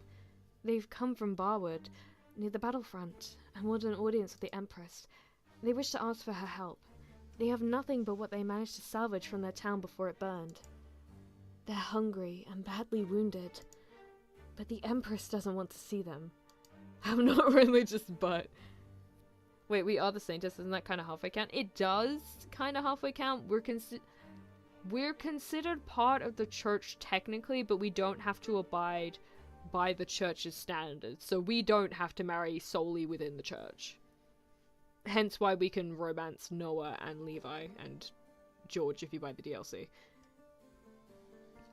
Please, Elijah, could you use your light magic to heal their wounds? Of course I will. You don't have to ask me twice. Gareth, you come with me. As the king, it's the Saintess, you could just say it's God's will. It's God's will that me and Meredith get married right now. What? But the paperwork. That was a completely wrong voice for him. The documents can wait. I know how much you hate having to organize them anyway. See? We called it. He's just like tic-tac-toe. Healing's not a break, but I'll help. It's a fantasy world. I don't think they give a damn about orientation. I mean, the thing is, the original game, or the original web novel that this girl got sent into was a BL. Like, it was a love story between Levi and Noah. What is bro hired for?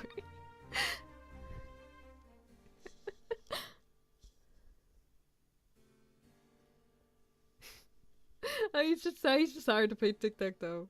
Gareth gets up from his seat and grabs two heavy bags from underneath his desk. Bro? Bro lifts? Oh crap. Supplies to clean wounds and apply medicine the non-magical way. Let's go. Let's go! Meredith, please take care of the office while we're waiting. No, come on, come with Meredith, please. Meredith, please, I want to stare at your beauty just a little bit longer. Like, there's so much beauty on the screen, I can't be deprived of any of it. Please. Please. Elijah and Gareth are beautiful, but I need the trio of saintly beauty. Please. Oh. Of course. I've just given her the southern accent as well. You know what? If you're from the church, you have a southern accent. Love into relationship, oh. Is our MC a Fujo? A little, I suppose. Elijah, Gareth, and I leave the priest's office and walk in the corridor in front of the throne. In front of the throne room. Both Noah and Levi have returned. Levi, say something, please, buddy. I want to have a romance scene with you. Levi and other servants are distributing water and bread from the kitchen to all the people in need. Wearing a serious expression on his face, Noah talks with the couple I spoke to earlier. Tarik takes notes from the conversation on a notepad, her quill moving quickly and efficiently. As soon as Elijah and Gareth see the extent of the refugees' injuries, they throw themselves into action, starting with the most seriously wounded. We love men on business. Their hands glow as they use their healing magic. So becoming religious equals gorgeous wife. I can work with that. Hell yeah. Is there anything I can do to help? Okay. I'm gonna go with the leave. Okay. You know what? I will save here. And then once we finish the game, we can come back and we can pick the one of these three options. For now, I'm gonna go with Levi because we haven't seen much of him yet. I come closer to Levi and the servants. Can I help with the I see Levi and I become tongue-tied. Crap. Can I help with the oh my god, distributing. Can I help with distributing the food?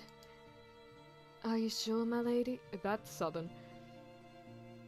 I've lost Scottish. I did it before and I can't do it now. Are you sure, my lady? It's the servant's work. There we go, I got it back a bit. Just have to roll the tongue a bit. I want to be useful. Levi definitely... He's not making me act up, he's making me... the mouth go, whoa, sexual.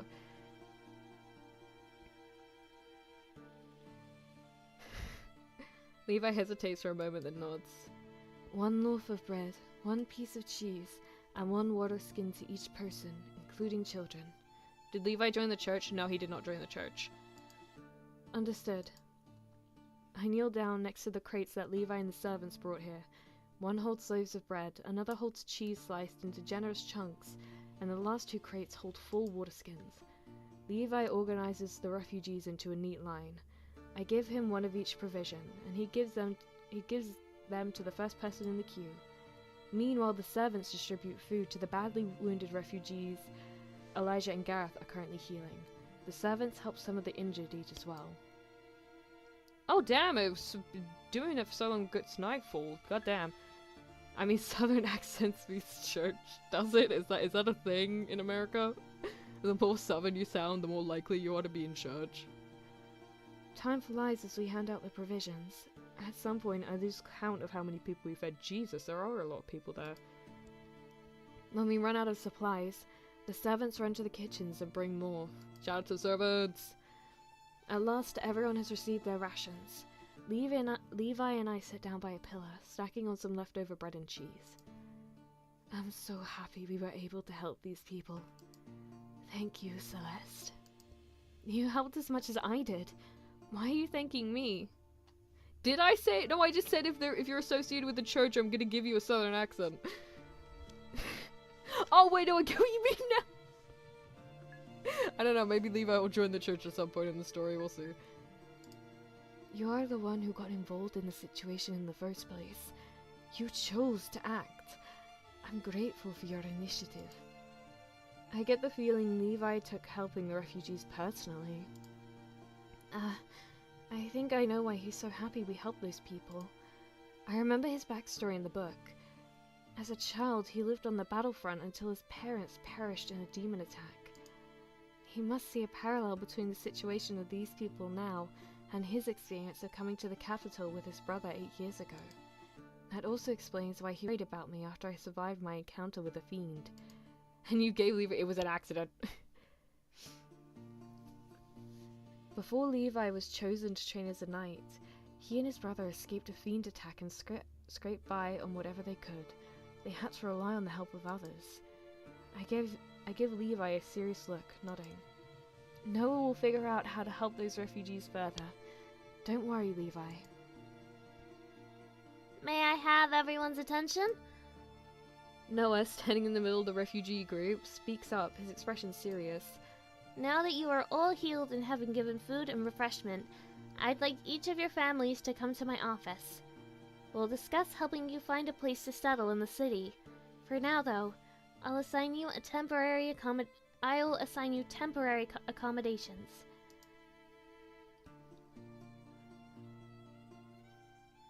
Surprised we haven't seen any. I don't think, considering this game is aimed towards like young adults, I don't think we're gonna see any like kids in this game. I'm gonna be honest with you, other than like NPC sprites. I can't stop picturing Arthur every time I see Levi, really. In 2 weeks, you'll be granted proper, permanent housing. I'll also find jobs for everyone so you can sustain yourselves in the capital on your own. In the meantime, I will provide you with food, medicine, and clothing so you can adjust to your new lives without trouble. Some people start crying while others cheer. Prince Noah, thank you! Priests, thank you for the healing! Thank you for your help, Saintess! Everyone gives us grateful looks. I turn to Levi with a bright smile. See, I told you Noah would figure out what to do next. There are tears in Levi's eyes. He smiles through— Oh, he's actually crying! Oh my god, I didn't— Oh, baby! Oh. Group hug for Levi, please, everyone. Group hug for Levi. I'll be back once I'm able to turn on audio. Hello, desktop. See you in a sec. There are tears in Levi's eyes. He smiles through them. I'm so happy we can change these people's lives. Well, again, Dragon, this is a fantasy world, so I doubt there's gonna be too much centered on historical accuracy. This is just meant to be fun, so. The situation is definitely personal for him. The crowd follows Noah to his office. I thank Elijah and Noah for their help, and then Levi and I return to my family's apartment. He's crying! He is straight up crying! He is bawling! He is on the basketball court. I'm tired. At the same time, I'm happy I was able to help the refugees. Aim and release. I spend the next 2 days practicing archery with renewed purpose. The threat of the Demon Queen's army feels more real to me after having witnessed the plight of Barwood's refugees.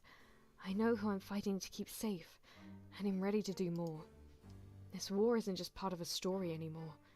It's really happening. Ugh. I miss. Again. We don't see any dysentery. No, there won't be no dysentery in this game. The golden bow doesn't want to listen to me. I feel like it's actively fighting me. Aim and... The idea is ridiculous though, isn't it? It's just a bow with magic. It couldn't really be sentient like Elijah said. Or could it? Release! Yet I'm living in a fantasy world, so isn't everything theoretically possible? I know there are some bounds of magic, but I haven't been thoroughly trained on the topic, so I'm not sure of the specifics. I miss again. Stupid bow. Even so, I don't give up. I aim and shoot again. I miss again and again. Sometimes I hit the targets, only to miss over and over again once more. We're not punching the bow into submission. I feel like it's just gonna end worse if it is sentient. Ouch! At some point, I pull the bow wrong. Maybe I'm tired for making arrows fly like crazy over the past few days. My hand is bleeding. I look at the redness gathering in my palm. Ew, Stalgia, ew, no. I can't continue shooting the bow with an injured hand. Even if I bandage my hand, I won't be able to shoot. The motion will hurt too much. I need healing. Healing magic is still such a strange concept to me as someone from Earth. Yet holy magic would indeed close the wound quickly so I could continue my training. I've already seen proof of Elijah and Gareth's healing skills during the situation with the refugees. If you try turning it off and on again, maybe. I look around, trying to find Levi. Oh, there he is. I see him engaged in mock combat with one of the other knights. We have the Levi scene, let's go. I don't want Levi to find out I'm injured. From what I've seen in Celeste's memories, he always flips out whenever his lady is hurt. I'll seek out a priest on my own. I'll just seek out a priest on my own. I know the way to the priest wing now. I shouldn't need much time to get this wound healed and return here. I made my way through the corridors of the palace. I passed by the chapel. The door's open, so I peek inside. Elijah... Oh, the bow's still there. Hello. Elijah is standing in front of the pedestal where the golden bow used to be, his hands joined together in prayer. Oh, I guess it's just like a replica. He has a contemplative look on his face. He must be praying to the god of light. He could heal my hand, but I don't want to interrupt this serene scene. Just when I'm about to leave, I hear his voice behind me. You're free to approach me whenever you want. Either that or she needs to teach us someone who actually knows how to draw a bow. It matters a lot. She knows how to do archery, allegedly, but it's just the bow itself is apparently working against her or something. I turn around and step into the chapel. I'm sorry, you were praying. I didn't want to interrupt you. Is that so? I can pray anytime, but I can only talk to you when you're around. Somehow I'm embarrassed by his words, and the smirk on his face. Throwing the bow with fire, even a bow, she's alive or dead, Jesus. First Noah, now Elijah. Why did all the guys around Celeste want to flirt with her so badly? I suppose I can officially assume that Elijah is into me. What exactly about Celeste? About me? Do they find so interesting? Their interest could work in my favor, given the love requirement for defeating the Demon Queen. If only I wasn't... myself. Elijah kinda got rears, yeah he does. If only I wasn't... myself, and knew how to flirt with a guy. Elijah comes closer to me. He looks down and notices my bleeding hand. You're injured. I was just going to the priest's wing to get my hand healed. I overdid it at archery practice. And you just want to get this wound patched up so you can overdo it all over again? We're leaving in 3 weeks. There's no time for me to not practice using the bow. How's the training going? Slowly. I still feel like the golden bow doesn't want me to wield it. I can't wrap my head around the concept of a bow being sentient. You're convinced it doesn't want to shoot for you. Maybe you're the one blocking its power. Maybe he's right. I'm an uneducated person who has no comprehension of magic. Perhaps I'm rejecting the golden bow instead of the other way around. Oh, crap. I just realized how I'm doing that. I'm accidentally scrolling. Apparently scrolling upwards takes it back. I'm not sure. I need to think about it. I look down at my hand. Elijah follows my gaze. Is this a Spider-Man losing powers thing? It's a Spider-Man not yet having his powers thing. May I heal you? Yes, I would be happy if you did. I need to touch you to do so. Yeah, it is a believe in yourself thing. Or like believe in the magic of the world thing. He's noticed how I've been responding to his touch and his magic so far. Just being near Elijah makes me embarrassed. You can touch me to heal me. You can touch me to heal me. Elijah takes my hand in his own. I can't help but feel shy. His magic pours into my hand slowly, its power bringing me that pleasant feeling of being home. The wound closes in a minute, fully healed, leaving no scar. Elijah lets go of my hand. I use every ounce of my will to resist reaching out to him. Why does this magic have such a strong effect on me? Here, don't overdo the archery practice again. Colton not rolling, why did I say rolling? Moike. Though I'm sure you will do anyway. Come by my office if you're bleeding again. Hand holding AO. I know, and from a man of the church. My. I hate to see you hurt. He does? That's kind of sweet. Or is such a response normal from a healer? There's so much I don't know about Elijah. His role in the books was mostly to be part of the love triangle between himself, Levi, and Noah. Yeah, like I said, this used to be a BL. The novel didn't go into as much detail about him as it did with Noah and Levi. Did Elijah have a lover in the church before the events of the book happened? Or had he never been in a relationship? I don't think I'm close enough to ask him about his love life.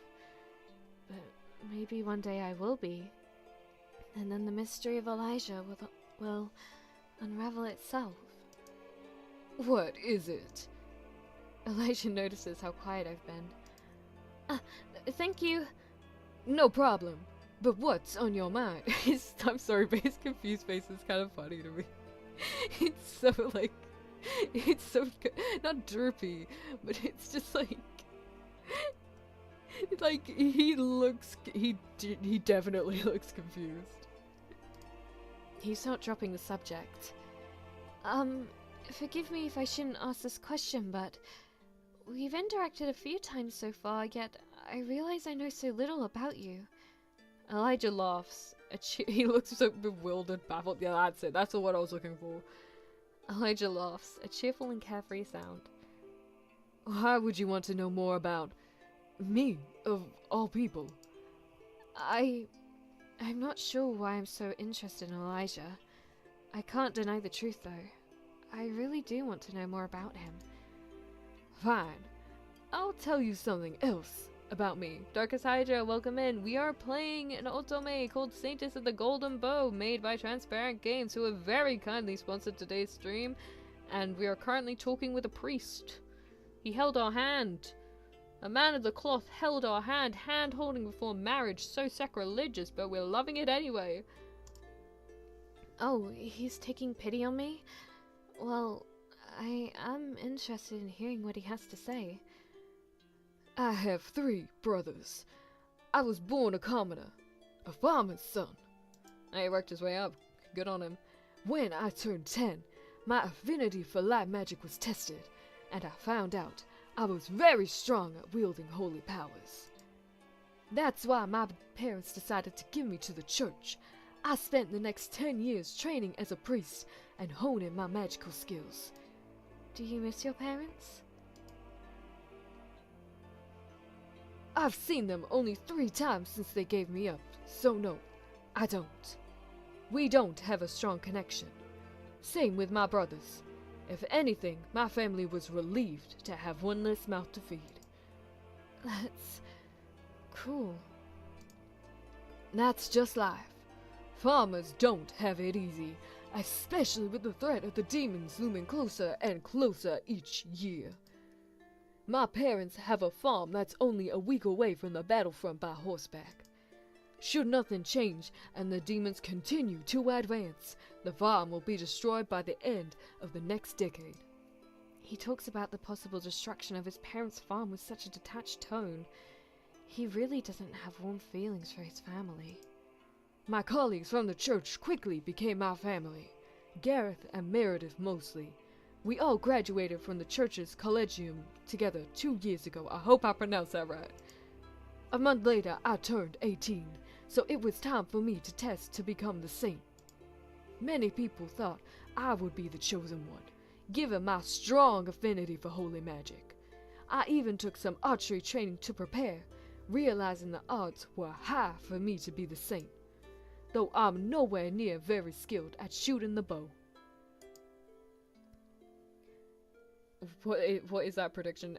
Strong boy, strong weapon. Yet, the golden bow didn't choose me. However, the time came for the head of the church to change. So knowing I wasn't the saint, and taking into account my achievements and skills, the previous high priest nominated me for the position. Damn, 2 hours of stream. Yeah, it's only meant to be an extra hour of content, but, you know, we're enjoying ourselves, aren't we? I was selected and became the new high priest. I've held the role ever since. Have I ever done a stream lower than 2 hours? I don't think I have. Shame we couldn't hold Meredith's hand. True.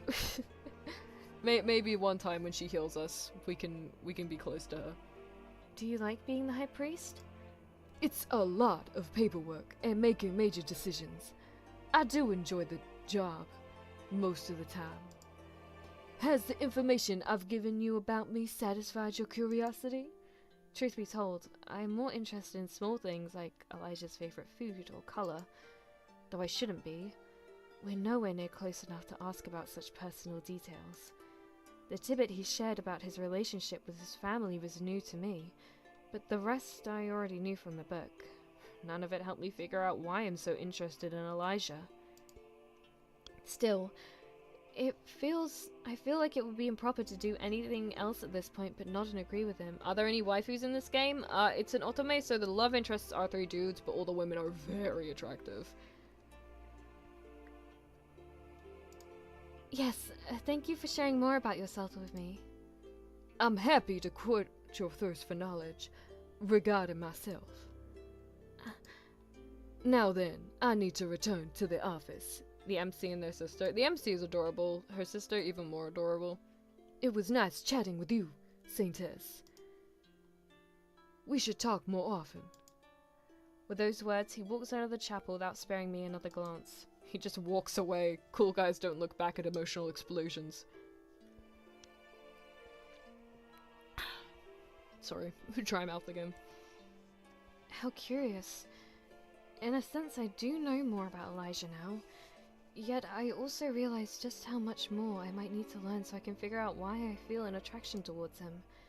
I shake my head. I've got training to do. I return to the training grounds. Levi hasn't noticed my absence. I'm glad. I didn't want to worry him. We need a bit bye to me in the future? I don't know what that is. I take the golden bow in my hand and stare it down. You're not going to win against me. I knock an arrow in the bow again and aim. I continue training until I tire myself out.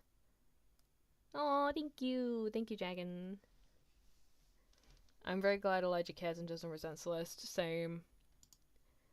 The next day comes, and we are actually going to be here for the tea party. The next day comes, and I realize it's time for Duchess Penelope's tea party. I almost want to pretend I've forgotten about the occasion, especially when Eurydice and Linda waltz into my room to get me ready for the outing.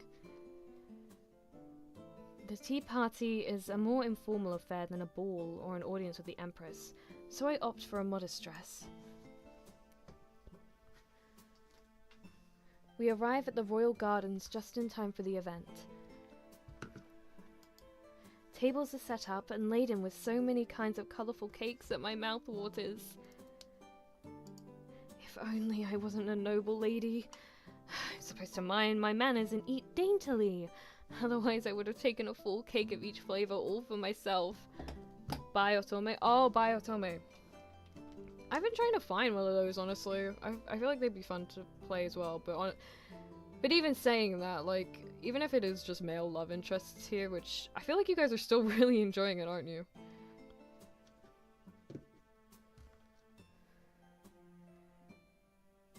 If only I was a noble entrepreneur. Considering how physically demanding Archery was, I could use some extra calories anyway. Oh, it's Penelope. Hello, bitch. That's Duchess Penelope. Let's approach and greet her. Eurydice points to the lady whose long purple hair is adorned with a butterfly pin. While preparing me for the party with Linda, Eurydice made sure to drill information about the Duchess into me. Lady Penelope's family has a lot of land as well as a large palace in the countryside surrounded by beautiful gardens. Supposedly, there are a lot of butterflies flying around, explains the pin. Eurydice has been to the Ventus mansion a few times as part of Duchess Letitia's entourage. Although Penelope is only in her late 20s. She's in her late 20s! She's older than George. God damn. She's one of the most important players in the Although Penelope is only in her late 20s, she's one of the most important players in the politics of the Lokari Empire. Her influence is second only to Duke George's. Duchess Letitia has a large following of nobles as well. To be precise, Penelope and George are the leaders of 2 powerful opposing political factions. Ah, okay, that explains it. Seri carrying. Fire Emblem nostalgia. Duchess Letitia has her own following and doesn't engage with the two of them often. The war is nothing. It's so far away and doesn't concern those of us who are in the capital. Why should we worry about something that will never happen to us? You're right, Lady Penelope. Are the demons even real? I hold back a long sigh. Duchess Penelope is a leader of the faction that believes less money should be spent on the war against the Demon Queen. Time out, how did I forget about the maid? I don't know, man. She's pretty enough. You should have remembered her. I didn't realize until now that her beliefs were this stupid. Meanwhile, Duke George believes the Emperor should engage more directly in the war. He'd also like that more money to be invested in technological research so that the army can be better equipped to fight fiends. In his opinion, the Empire needs to be ready to stand its ground until the Saint emerges. So now that I've been chosen as the Saintess, the army only has to hold the front line until I can defeat the Demon Queen. I side firmly with George's beliefs. Shanad Smith, welcome in, welcome in! Rising the Shield Hero? Yeah, I've watched it actually, and I've read some of the manga. I was reminded a bit of it when I first started playing Saintess of the Golden Bow, though obviously they are in very different directions, one being an Otome, one being a power fantasy kind of thing. He isn't here today though. This tea party seems to be a woman-only event. Even if it wasn't though, I doubt Penelope would have invited her nemesis to her private gathering. So what have I missed? A lot of cute scenes with Noah and Elijah, helping out some there was a scene where we helped out some refugees when and Noah took charge of the situation because the Empress couldn't be bothered. It is better if you just go back and rewatch everything though, because a lot has happened, so I can't really summarize it that well. I mean, have any of us even seen a demon? What if they're nothing more than a myth? The bar with refugees beg to differ. Eurydice gives me a look, clearly telling me to hold back my comments. Yet I can't stand by and listen to the Duchess's stupidity any longer. I have, you know. Have what? I've seen a demon. Penelope looks between me and Eurydice. Her cruel smile from the night at the ball returns, and my blood freezes in my veins. Well, if it isn't the daughters of Count Duchess, Eurydice and the Saintess. Celeste, was it? I did not nearly date a demon, goddammit. Oh, she knows very well who I am. I bet the whole court has been gossiping about me ever since I got chosen to be the Saintess. That's right. Hello, Lady Penelope. Thank you for inviting us to your tea party. I thought it would be entertaining if we got to talk to the Saintess, considering her reputation. It's a joke because the imp was the first character that came on the screen right after I asked where the love interests are. I am not into that. I'm not into that imp, goddammit. So tell me, Lady Celeste, did you really kill a demon? I was right. Gossip really was spreading about me. Yes, that's true. The whole gathering of noble ladies lets out shocked gasps. She couldn't have! That's so savage! I bite my lip. I should have expected such a reaction. I am far from the norm when it comes to acting like a noble lady. Why did I agree to come here? Now. It's not like Lady fact that a demon attacked her. Hello, Letitia. You look... Oh my lord. You are a pretty... She's pretty in like the lady next door kind of way, if you get what I mean. She merely acted in self-defense. By killing the imp by herself, she saved her own life. I turn around, giving the lady who spoke a grateful look. She has long braided orange hair and a kind smile. Duchess Letitia. Still, being attacked by a demon? It's not something she could control. Right. Lady Penelope huffs. She walks over to one of the cake tables. When she turns around, she claps her hands and has a smile on her face that could almost be considered pleasant. Let's get the tea party started. I'm so looking forward to the shortcake. The atmosphere changes instantly. Excited chatter ensues as the ladies make their way over to the cake, taking a little bit onto each of their plates. Servants are nearby, but we're supposed to choose cakes for ourselves today. Eurydice sits down with Lady Letitia's entourage. I'm not sure where I should sit. I don't recognize anyone else except my sister and her favorite lady. Sit down with us. I nod, relief washing over me. I take a seat next to Eurydice. There's one more free seat next to me, but nobody takes it. Amongst small talk, we dig into cake. Thankfully, I know the proper way to eat sweets, so I don't embarrass myself this time. The talk at Duchess Letitia's table is much more pleasant than any conversation with Lady Penelope. I relax. At some point, Lady Letitia gives me a pointed look. Oh, go on, sorry. You really should be more careful about what you're saying, Lady Celeste, for your own good. But what Duchess Penelope said was just stupid. The other ladies give me startled looks. Letitia lets out a long sigh. That's what I'm talking about. It's fine to have your own opinion. Nobody will force you to agree with her. But you're the Saintess now, an important person in the political climate of the Lokari Empire. You may not feel like your role has changed, especially since your reputation still follows you. However, people are listening carefully to everything you say or do. You're a public figure now. I bite my lip and look away, embarrassed.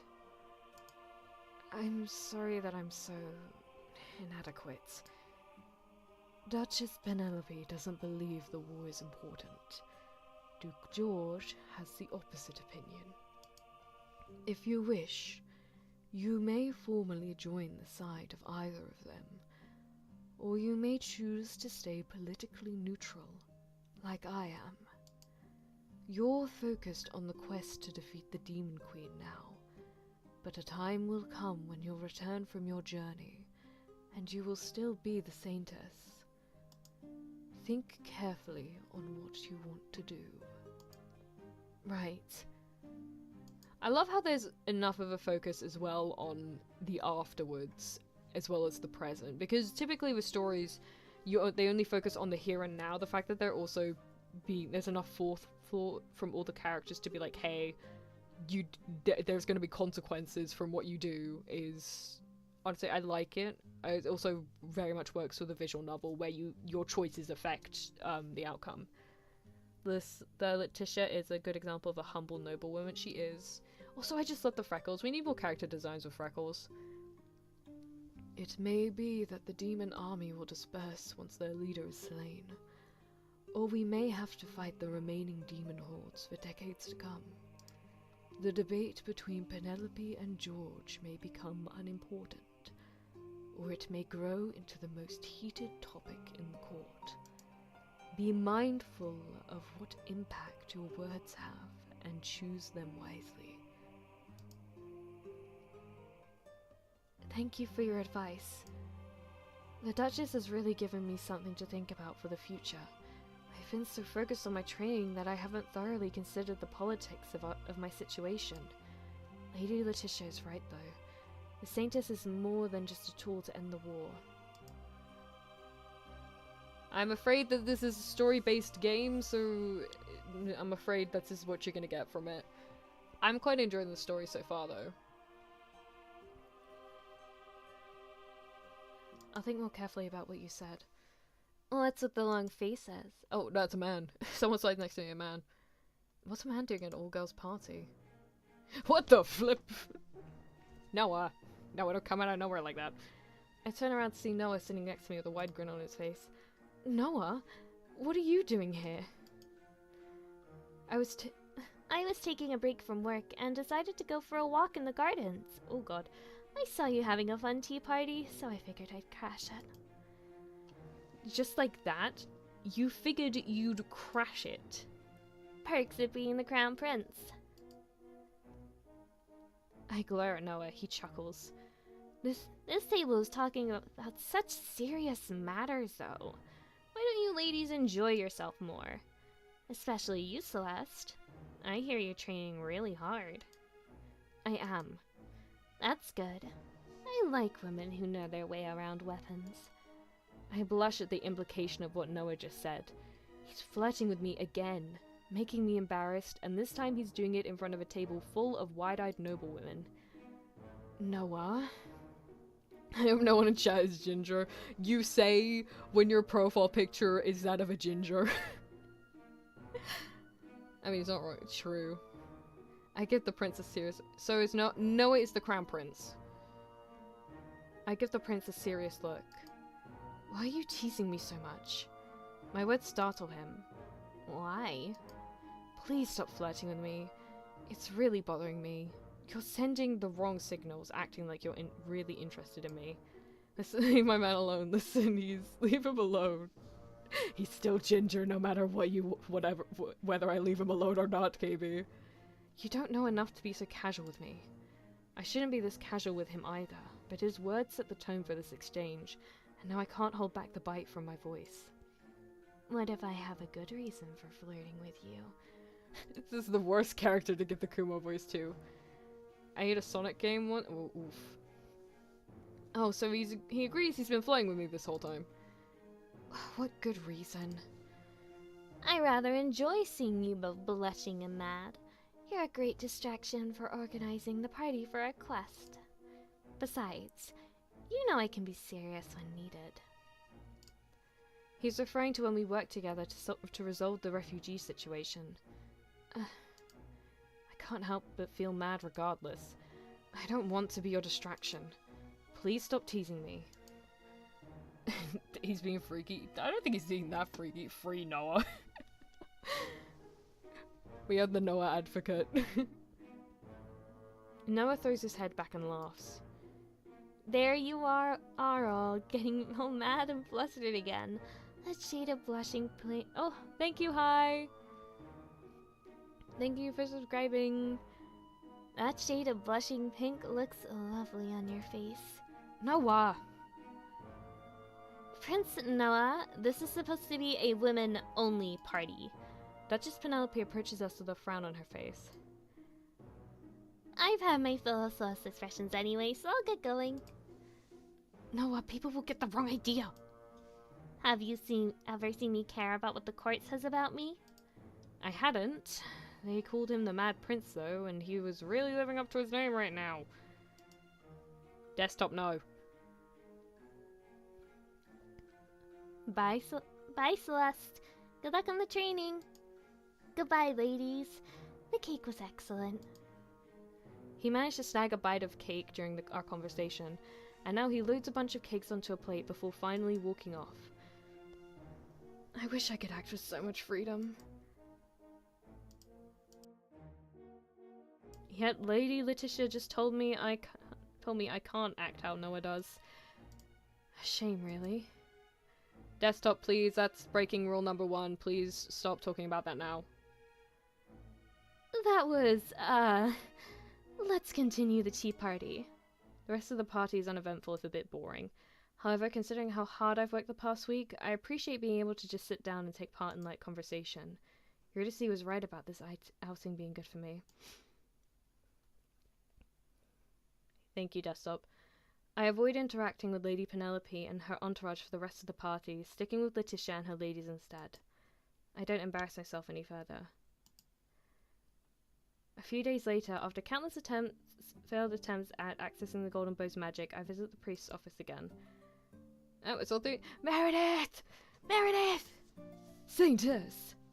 You could just flip off everyone else and marry Levi and run for the mountains. Unfortunately, we have to defeat the Demon Queen first. Elijah is here with Gareth and Meredith again. Gareth gives me a small wave, not looking up from his paperwork. Meredith smiles and nods at me before returning her attention to the plans in front of her. I wanted to talk with you, Elijah. I've got some questions about religion. Know thy enemy, or so they say. In this case, my enemy is either the Golden Bow or the God of Light himself. I know too little about either to face them head on. Is that so? What kind of popcorn do you all like? I'm not a popcorn person, I'm gonna be 110% honest with you. I'm an Ikemen person. I don't even know what kind of joke I'm trying to make there. Elijah gives me a wide-eyed look. He walks to the door on the right side of the office and opens it. Let's not distract Gareth and Meredith then. Come in. He gestures to the door. I walk up to the podium and enter the room.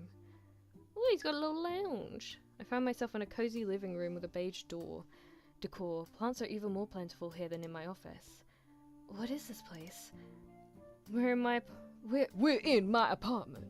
This is my living room. Oh, he lives at the castle. Sit down. I'll make us some tea. Elijah disappears through another door, leading into his apartment, or so I assume.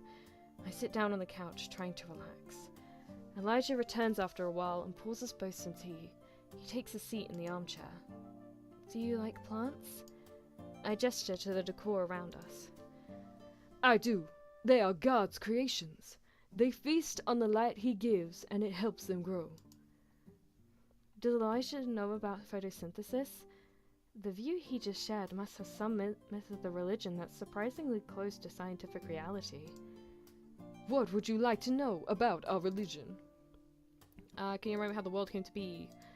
First there was darkness. There was no life. Then a small spark appeared in our world. That spark formed the god of life. There's a lot of info here, so I'm just gonna go through it really quickly. Cause, yeah. It's an info dump, guys. We're getting lore. We're getting lore! Oh wait, next you're telling us you don't like tea while being British? Wait a minute. Exactly. The god was lonely though, so he created our world as well as the sun and moon to shine down upon his creation. Then he breathed life into nature, but the world still felt empty and lonely to him, so he made various kinds of animals, some friendly and others dangerous. Finally, he created humans, his most complex children. Afterwards, God made himself a home on the sun. From there, he watches us every day. At night, he sleeps, but the moon shines on the world as his guardian. Sounds like a pretty standard fantasy creation myth. Kinda boring, but it works okay for this world. At least the god in this story is benevolent. I guess evil comes from the demons and lack of light. Darkness. Who exactly is the god of light? Can you tell me some more about him? He doesn't have a mortal form, so he doesn't resemble us humans. Even so, he's often depicted as a human with with wings. An angel, sorry there. Got too much into it. He's really just a formless mass of golden glowing warm light. I frown. That description reminds me of the time I was reincarnated. Is it possible I met the god of light himself? Obviously, I can't ask Elijah about that encounter, or he might consider my story a blasphemy against his god. God of light loves us. He's kinder than any being in the world. That's why, when the demons attacked, he gave us the means to defeat them. He is a deity that interferes with the mortal world, but not directly. He gave humans a golden bow crafted by the blessed blacksmith, but he wouldn't just step down from his pedestal to instantly resolve our problems. Humans have to save themselves. He just makes doing so easier, especially if we believe that the golden bow really is the only weapon that can defeat the Demon Queen. 2 decades of trying to kill her through different means are proof enough that the logic of the book is sound. Who is the blessed blacksmith? Selamant Syros. He's still alive, but although nobody but the Empress knows where he lives. He's gone into seclusion. Too many people wanted to worship him as if he were the god of light himself. He preferred to live an ordinary life. Good on him. As far as I know, he's a farmer somewhere to the west of here, and has nothing to do with demons and religion anymore. Is that she's Natty Petty? Rude. Have confidence in myself and you can't tear me down. Good for him. He's gone through enough with the Lucari Empire. Let's just get a Clip Notes version of the lore. Nah, we're going through it. We have time. I agree with that sentiment. If you're wondering if he knows more about the golden bow than I do, the answer is no. He simply received a vision, showing him what kind of weapon to create, and he made the bow from that image. The god of light blew his power into Clement's creation. That's how the golden bow came to be. Why are demons attacking the Lucari Empire? Okay, this is the last one, don't worry guys. We can enjoy the lore. We can enjoy the lore. Why are demons attacking the Lucari Empire? Why indeed. The demons are not of this world. 23 years ago, a portal opened to another world. The demon's domain. Fiends poured out of that tear in reality. It's okay not to support you despite being natty patty rude. Creation stories and mythology. That is basically this. This is their version of Christianity, I'm pretty sure. Fiends pour out of the tear in reality. Or they're actually more, I guess it's more closer to their version of Greek mythology. They want only to destroy all that is alive. They are pure evil. Their very existence is a blight on this beautiful world God has created for us. When are we moving on with the plot? After we get all this info. We need the info to truly appreciate this world, guys. Come on. You're telling me you don't like lore? That was pretty supportive. You said the worst offense is me being me.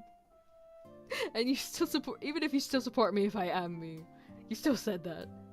My favorite creation myth has to be the Egyptian giant snake. Pretty awesome. Neato. I don't know that many creation myths, I have to be honest. So it's nice to hear about a creation myth, even if it's not from our world. However, as they are not made by God's hand, he cannot directly influence them. That's why he gave us the golden bow and chose its saint. Said some joke about Subway service. Now we'll be able to get rid of the Demon Queen using God's pure power embedded within the artifact. Hopefully once the Demon Queen is gone, the rest of the demons will stop attacking. That's my hope as well. That's all I'd like to know. That's all I'd like to know. Thank you for answering my questions. I'm always happy to talk to you about a topic that's close to my heart. Out of love, nah, sure, KB, sure. There's one more thing I wanted to ask you about. The question might be a bit random, but please hear me out. Is there any mention of love in the context of the religion of the God of Light? Love?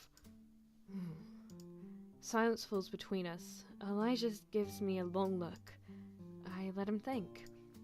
There is God of Light's love for his children. There may be more in the large tome about the Lokari Empire that I have from my collegium years. It includes myths from ancient times. I haven't read the book for a while, so my memory is rusty. We're basically this world's Michael the Archangel, I guess. I can give it to you to browse. I wouldn't be able to read the book since I don't know the Lokari Empire's alphabet, but he might think me rude and strange if I refuse him. I'll have to take the tome from Elijah or risk drawing suspicion upon myself. I would appreciate that. Elijah gets up from his seat and walks over to a large bookcase. He takes out a large book with a navy cover and hands it over to me. If something about love in the context of religion comes to mind, I'll find you and let you know. I take the book from him and nod. I realize that, for the first time in a while, I have finally relaxed around Elijah. I've just been enjoying the conversation and tea. When he speaks of matters he knows well, he has an aura of serenity to him. Though I can't help but notice something else in his expression. It's like an atmosphere of sadness surrounds him. When he smiles, his eyes don't always shine. Nah, screw it. We've already asked enough questions. What's one more? Elijah, why are you so sad sometimes? Before I can stop myself, the question pops out of my mouth. So what other monsters and mythical creatures are in this game? Just demons so far. Demons and the Demon Queen. It's very, very much a riff on, like, basically, you know, it's the stereotypical fantasy thing. That's meant to be the appeal of this game. Or 100 KB Nat isn't edible. My hair is not edible. Sad. Elijah's eyes widen. He gives me a shocked expression, then quickly looks away. When he looks back at me, he has a smirk on his lips. Are you asking because you want to cheer me up, Celeste? He winks at me, my cheeks heat up. Jesus, dude, way to take advantage of a situation. Are my king going to make an appearance? I would not be surprised if they did. There's no will or wave. I am not edible. I am not part of the cake trend. He's flirting with me again. Obviously, his change in demeanor is a means to avoid my question, but I can't help feeling embarrassed. Never mind. Forget that I asked. Why is this Elijah with the riz? And it's Elijah with the steel riz! You've told me everything I need to know. I'll study the book you gave me. Thank you, Elijah. I'll be on my way. I almost run to the door. Elijah's chuckle follows me out. I run out of the office as well. I don't want to deal with Meredith and Gareth asking me why I'm so pink in the face. What permission? You're not getting any permission here. I only relax when I'm back in my room. Looking at the heavy tome Elijah gave me, I let out a sigh. I wish I could read this book. I really want to know if it contains anything important to the quest. I have no idea how to access the information on its pages. I can't read the Lucari Empire alphabet. It's a miracle that I can speak the language at the very least. Unfortunately, I won't be able to learn how to read and write in the short time that remains before we embark on the journey to the Demon Queen's castle. KB, my answer is no. Don't feast on me. Feast your eyes on the beautiful people in this game and its lore-rich story. What should I do? A knock on the door takes me out of my grim thoughts. Lady Eurydice Decaris has arrived. Levi's voice can be heard from the other side. Has he just... I genuinely want to know how much of this he has been watching.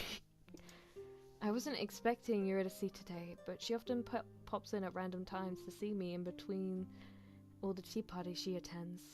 Freakleisure. Everybody feast your eyes on Freakleisure. I'm always happy to see Celeste's twin sister. She can enter. Eurydice enters the room with a bright smile and a spring in her step. She walks over to the vanity where I'm sitting, hunched over Elijah's now closed book. You're reading the Almanac of the Lucari Empire? You know this book? Yes, of course. It was required reading for us when we first started learning about the Empire and the God of Light. Levi's not a stalker, he's our personal knight. He's meant to be there to like protect us and stuff. Especially because Celeste likes going out and about. It's not an easy read. You almost threw your copy out of the window in frustration. Sounds like something Celeste would do. Still, if Eurydice knows the contents of this tome, I might be able to get the information I need from her. Do you remember the content of the almanac well? I think so. Our tutor had us memorize passages, and I wasn't as resistant to the idea as you are. Why did you pick up this hated read again? I got the tome from Elijah. He said it might be beneficial for me to review the contents again. But I'm getting a headache trying to sift through the writing. Sounds like you're alright. You can ask me what you want to know. If I remember what the book said about the topics, I will share.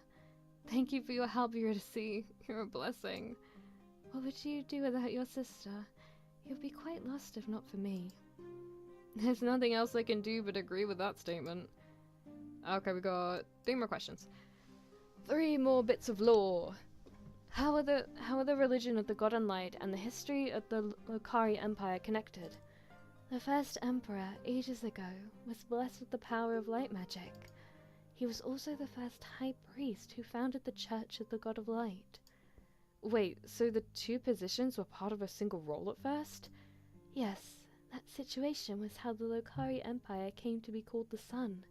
He represented God himself amongst mortals. He was the closest thing to God in the mortal realm.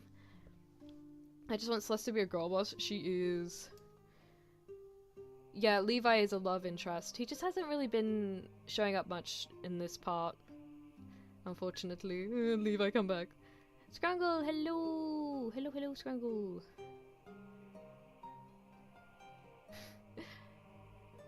Later, the function of the Emperor and the High Priest became separated. One of the Emperors did so for practical reasons. Ruling over the Empire and taking care of holy matters at the same time was just too much of a strain. The Empress Consort, the wife or husband of the Emperor, was called the Moon of the Empire based on the role of the moon in the creation myth. She was to rule over the Empire if the Emperor ever got ill or wasn't present in the palace due to go to war. So currently Empress Mirelle rules over the Empire. Yes, and her Emperor Consort is Lucius, who comes from the kingdom of Durandal in the south. Does the book mention anything about Durandal? We're allies with them, right? Durandal has a warmer climate, and their people have a much different culture than the people of the Lucari Empire. However, when both kingdoms were attacked by demons once long ago, the Empress looked past our differences and proposed an alliance with Durandal. Thus, her first Emperor consort was a Durandal prince, Noah's father. He passed away 2 years after the alliance was formed. So the Empress married another Durandal prince, Lucius, her present husband. He's not a stalker dragon. Don't call him that. The current Emperor consort is the father of Prince Matteo, Noah's half-brother, whom Morel wants on the throne. Is there anything about love in the context of religion? Love? Fiercely, how are you holding up then? I'm holding up fairly well. How are you guys holding up? Are you enjoying our near 3 hours of this content? There's plenty about the God of Light's love for humans. That's not what I mean. I don't remember any other mentions of love. Why do you want to know something so strange? Uh-oh. Should be more careful about my questions. Yeah, love was the most important thing I was looking for in the tome. Still, I can see how the question might be seen as strange. Never mind, I was just curious. That's all I want to ask for now. Oh. Alright. The first 100 pages mostly detail the Lucari ruling system, but I doubt that information would interest you much. Not really. Next, the book talks about the creation myth, but you know that story by heart since Mum told it to us so many times in our childhood. I nod. Elijah had reminded me about the creation myth recently. Thank God! Of light. Eurydice mentioning their mother makes me feel a pang of sadness and regret. She passed from an incurable illness when Eurydice and Celeste were both young. I'm tired. I'm sorry. I was up at 1:30. Why were you up at 1:30? Celeste has some memories of her, but they are faded. Celeste and Eurydice's mother resembled Eurydice in personality. She was a sweet, kind woman. How she put up with father's tyrannical ways is difficult for me to understand. I guess she must have loved him, despite everything he was. How the Church of the God of Light operates and the fundamentals of religion are detailed in the book as well. But that information is boring to anybody who doesn't wish to become a priest. I'm fine with my current role. Eurydice chuckles. I didn't expect you to be interested in joining the church. Then the book lists a bunch of myths connected to the ancient Lucari Empire, but I can't say I have a good recollection of them all. They're just legends anyway, and may or may not have any truth to them. Those ancient stories may hold the answers to my questions, but if Eurydice doesn't remember the myths, then I can't pressure her to summarize them for me. I sigh. I won't be able to fully access the knowledge of this book after all. Does anyone want Applebee's? I want to engage in hand-holding with all of the characters in this game. Still, Eurydice has helped me out plenty. Thank you, sister. There, I spared you having to read through this boring, heavy tome. You don't know how much I appreciate you for it. Are there any robots now? No, it's a fantasy setting, so no robots. I can imagine. We spend the rest of the day just chatting and hanging out. I could use a break from my archery practice. My body is tired from the constant training. Yeah, there's a lot of hand-holding. My copy of the game, my way of engaging with it. I don't know. I don't feel like I'm any closer to forming a plan to defeat the Demon Queen, though. I also still don't understand how to access the Golden Bow's magic any better. At the end of the day, I remain frustrated at my lack of progress. The next day, while I'm hanging out in the living room of our apartment, Eurydice approaches me with a spring in her step. Celeste! We've received invitations to another ball. Oh no. Not another one of those painful social gatherings. Who am I supposed to get crazy over? Whoever you want. Look. Eurydice hands me an envelope with a royal seal. The Empress's seal? Yes, these envelopes are inside a bigger one. The Empress formally invited Father, myself, and you to a ball tomorrow evening. Tomorrow? That's so little time to prepare. Yes. Aren't you excited? Not at all. Ah, Celeste, don't be so dour. I'm sure the ball will be beautiful, with good food, amazing music, and interesting conversations. You know I hate any kind of gathering of nobles. Can I refuse the invitation? No, you can't. I'm sorry, but not attending when you got a formal invitation from the Empress could anger her. I don't want to antagonize the Empress. It's just that... What am I supposed to do about my lack of etiquette knowledge? I'm not going to suddenly get a lot better at those skills by tomorrow evening. With all my archery practice, I have had no time to worry about learning to be a proper noble. There's a knock on the door. Paul, Eurydice's knight, opens it. Oh, hello there. We haven't seen you yet. Hello, good sir. Hope your face is okay. That looks painful. A message from Duke George arrived for Lady Celeste. From Duke George? I bring word that my master, Duke George, would like to see I bring word that my master, Duke George, would like to see Lady Celeste in 2 hours at the Royal Conservatory. Duke George wants to see me? Yeah. Yes, that's right. I'm supposed to come back with a reply, my lady. I'll see His Grace. Thank you. I will relay the information immediately. The man appears. Hello, man. The messenger leaves. When the door closes, Eurydice turns to me. Her eyes are sparkling with curiosity. What's going on between Duke George and you? Nothing. I'm as clueless as you are with speedrunning manners. I wish. We've only spoken twice so far. He's a kind man, but I know very little about him. Duke George... kind? He's always come off as cold to me as a cold and very closed-off person. Are we buffering? Are we okay? Huh? That's not how he acted towards me. Oh, we got a case of different personalities here. How curious. I wonder what he wants from me this time. No way to find out except going to see him, I suppose. I'll call Linda and let you get ready in peace. I'll send word that we're going to the ball. If we must. I'm afraid we have to. Alright then, do your worst. Laughing, Eurydice walks off to her room, and I enter mine. Oh, look how pretty we are! We got the special dress on! Linda spends the next 2 hours getting me ready to meet Duke George.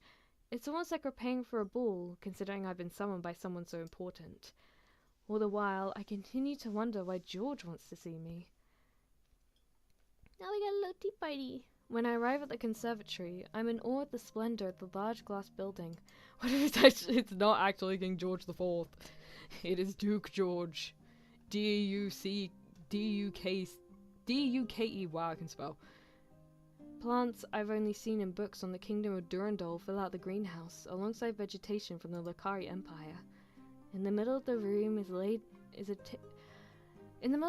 a table is laden with foods of all kinds. George stands in front of it with a kind smile on his lips. Welcome, Lady Celeste. Your Grace? What is the occasion?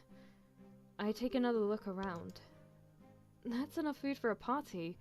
Where's everyone else? There's only one servant in attendance, standing by the glass wall, trying to be as inconspicuous as possible. Levi takes the spot next to him. You gonna be flying around at the party? Nice. There will be no one else coming. It'll be just you and I. I haven't eaten lunch yet, so I thought I'd like to partake in the meal with you. I blink once, then twice. My mouth falls open. You want to eat with me?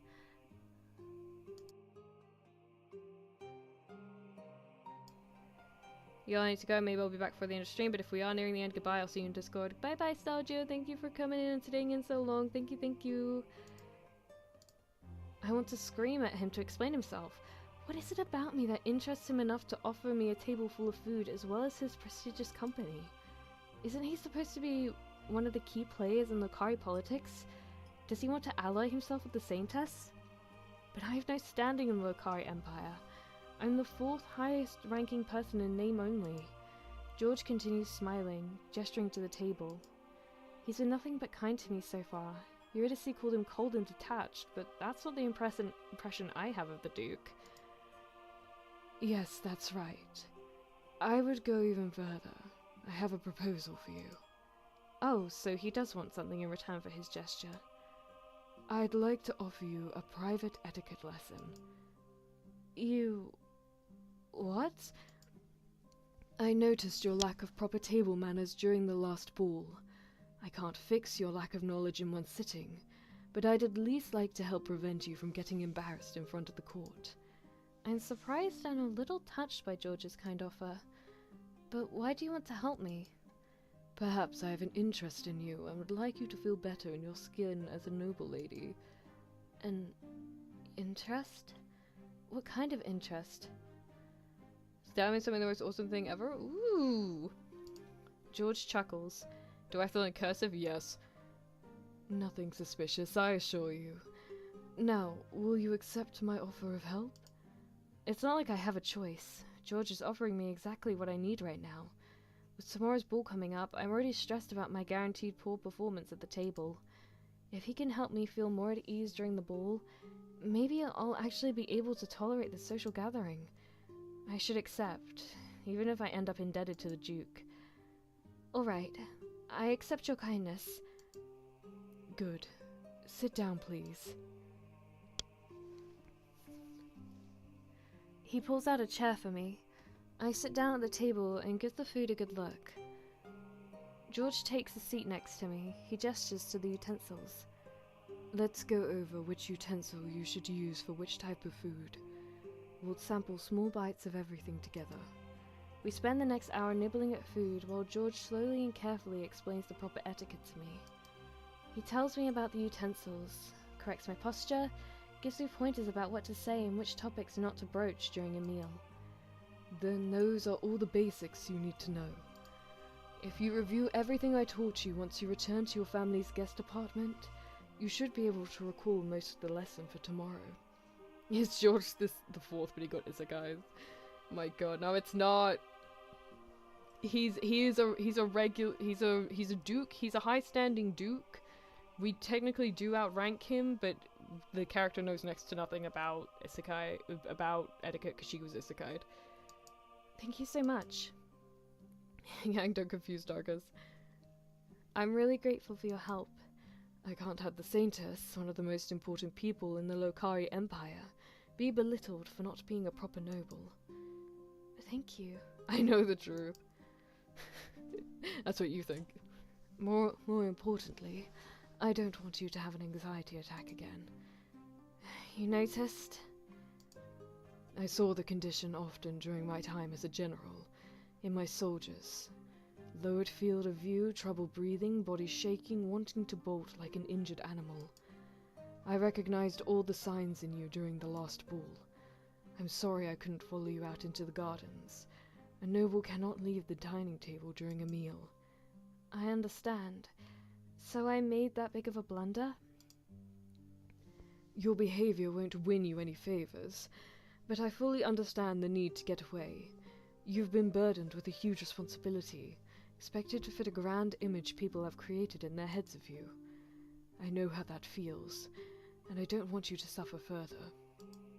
We've all been formally invited to tomorrow's ball by the Empress, so we cannot skip the event. That's why I thought I'd help you gain more confidence, so that you wouldn't be as frightened. I really appreciate your kindness. You said you've seen a lot of suffering on the war front? Maybe he'd like to share some of his burden with me. What I've seen doesn't matter right now. George's kind smile disappears, replaced by a cold expression. I need to prepare myself for the ball as well. Thank you for today's meal, Lady Celeste. He's completely shut me out. Oh no, I asked the wrong question. Of course George has seen a lot of pain and death. He fought on the war front. Why did I think he'd want to discuss those events with me, though? For a moment I felt close to him, but in the end, we're still just strangers. All right. I'll see myself out then. Thank you again. I curtsy and leave. George says nothing more to me. It's like an Arctic wind suddenly blew between us, taking away all his warmth. Duke George is really a mysterious figure. I can't let my guard down around him. Hey, and that's the end of the demo! I was honest, I thought we were going to end up going to the ball for a bit, but just under 3 hours, we have finished the Saintess of the Golden Bow demo. You can't really see too well because of the font here in the background, but I will just read this out. Thank you for playing the Saintess of the Golden Bow demo. I just got, damn it, sorry, Skrunkle, you're gonna have to watch the void. Wishlist us on Steam and follow on Kickstarter to be notified when our campaign launches. Yes, alright. And as that just said, this was Saintess of the Golden Bow. If you would like to support them, if you would like to follow their Kickstarter so you can support them when it launches, I do have the link for that in the description, and I do also have the Steam page link so that you can either wishlist the game, or as it currently is out for Steam Next Fest, I don't know, I'm gonna be honest, I cannot remember if they said it will be out for longer than Steam Next Fest. So I would say, if you are interested in playing this game and getting to see some of the other options that you can get that we didn't cover today, down to the description, download the demo, play the full thing for yourself, and get caught Scruggle, oh dear, and then, you know, enjoy it, because I certainly have enjoyed playing it with all of you. Like I said, the story is incredibly rich. I love all the lore it has, especially around the God of Light, and I really hope we can get to meet Clement at some person, the Blessed Blacksmith. I love all the love interests, despite the silly voices I get for all of them. I do wish we saw a little bit more of Levi in this game, but if you do want to see more of him, I will say watch the previous stream. To be fair, we did see a lot of Levi in the initial tech demo that they gave me, or the beta I believe it was that they gave me. It is also part of the demo that was played here, so if you would like to experience Levi for yourself without me giving him a silly Scottish voice, you can do so. Also, for those of you who did not, who came in to this second half but didn't watch the first VOD that I did, I believe it was, okay, I did it, the VOD is on January 20th. I'm not leaving just yet, I'm just explaining. The VOD is on January 20th, you're more than welcome to watch that.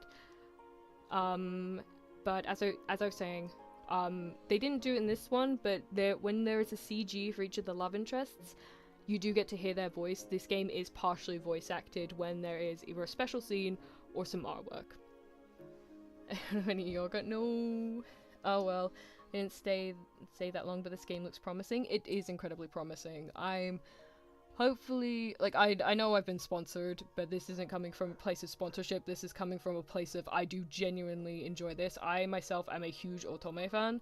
I have a bunch of Otomes myself, and so I'm just, I'm really glad that I'm able to play one on stream, especially one that so clearly has so much love put into it.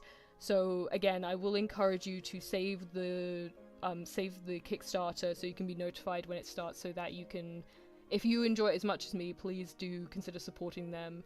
Obviously, when the game comes out, you can support them that way by buying the game.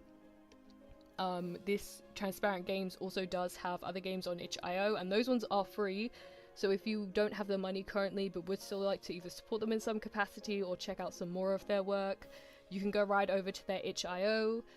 I don't have that linked, but if you search Saintess of the Golden Bow, their itch.io turns up anyway, and then obviously you can just click on their account, and then you'll have the full list of the other games they've made, so that's one way to support them.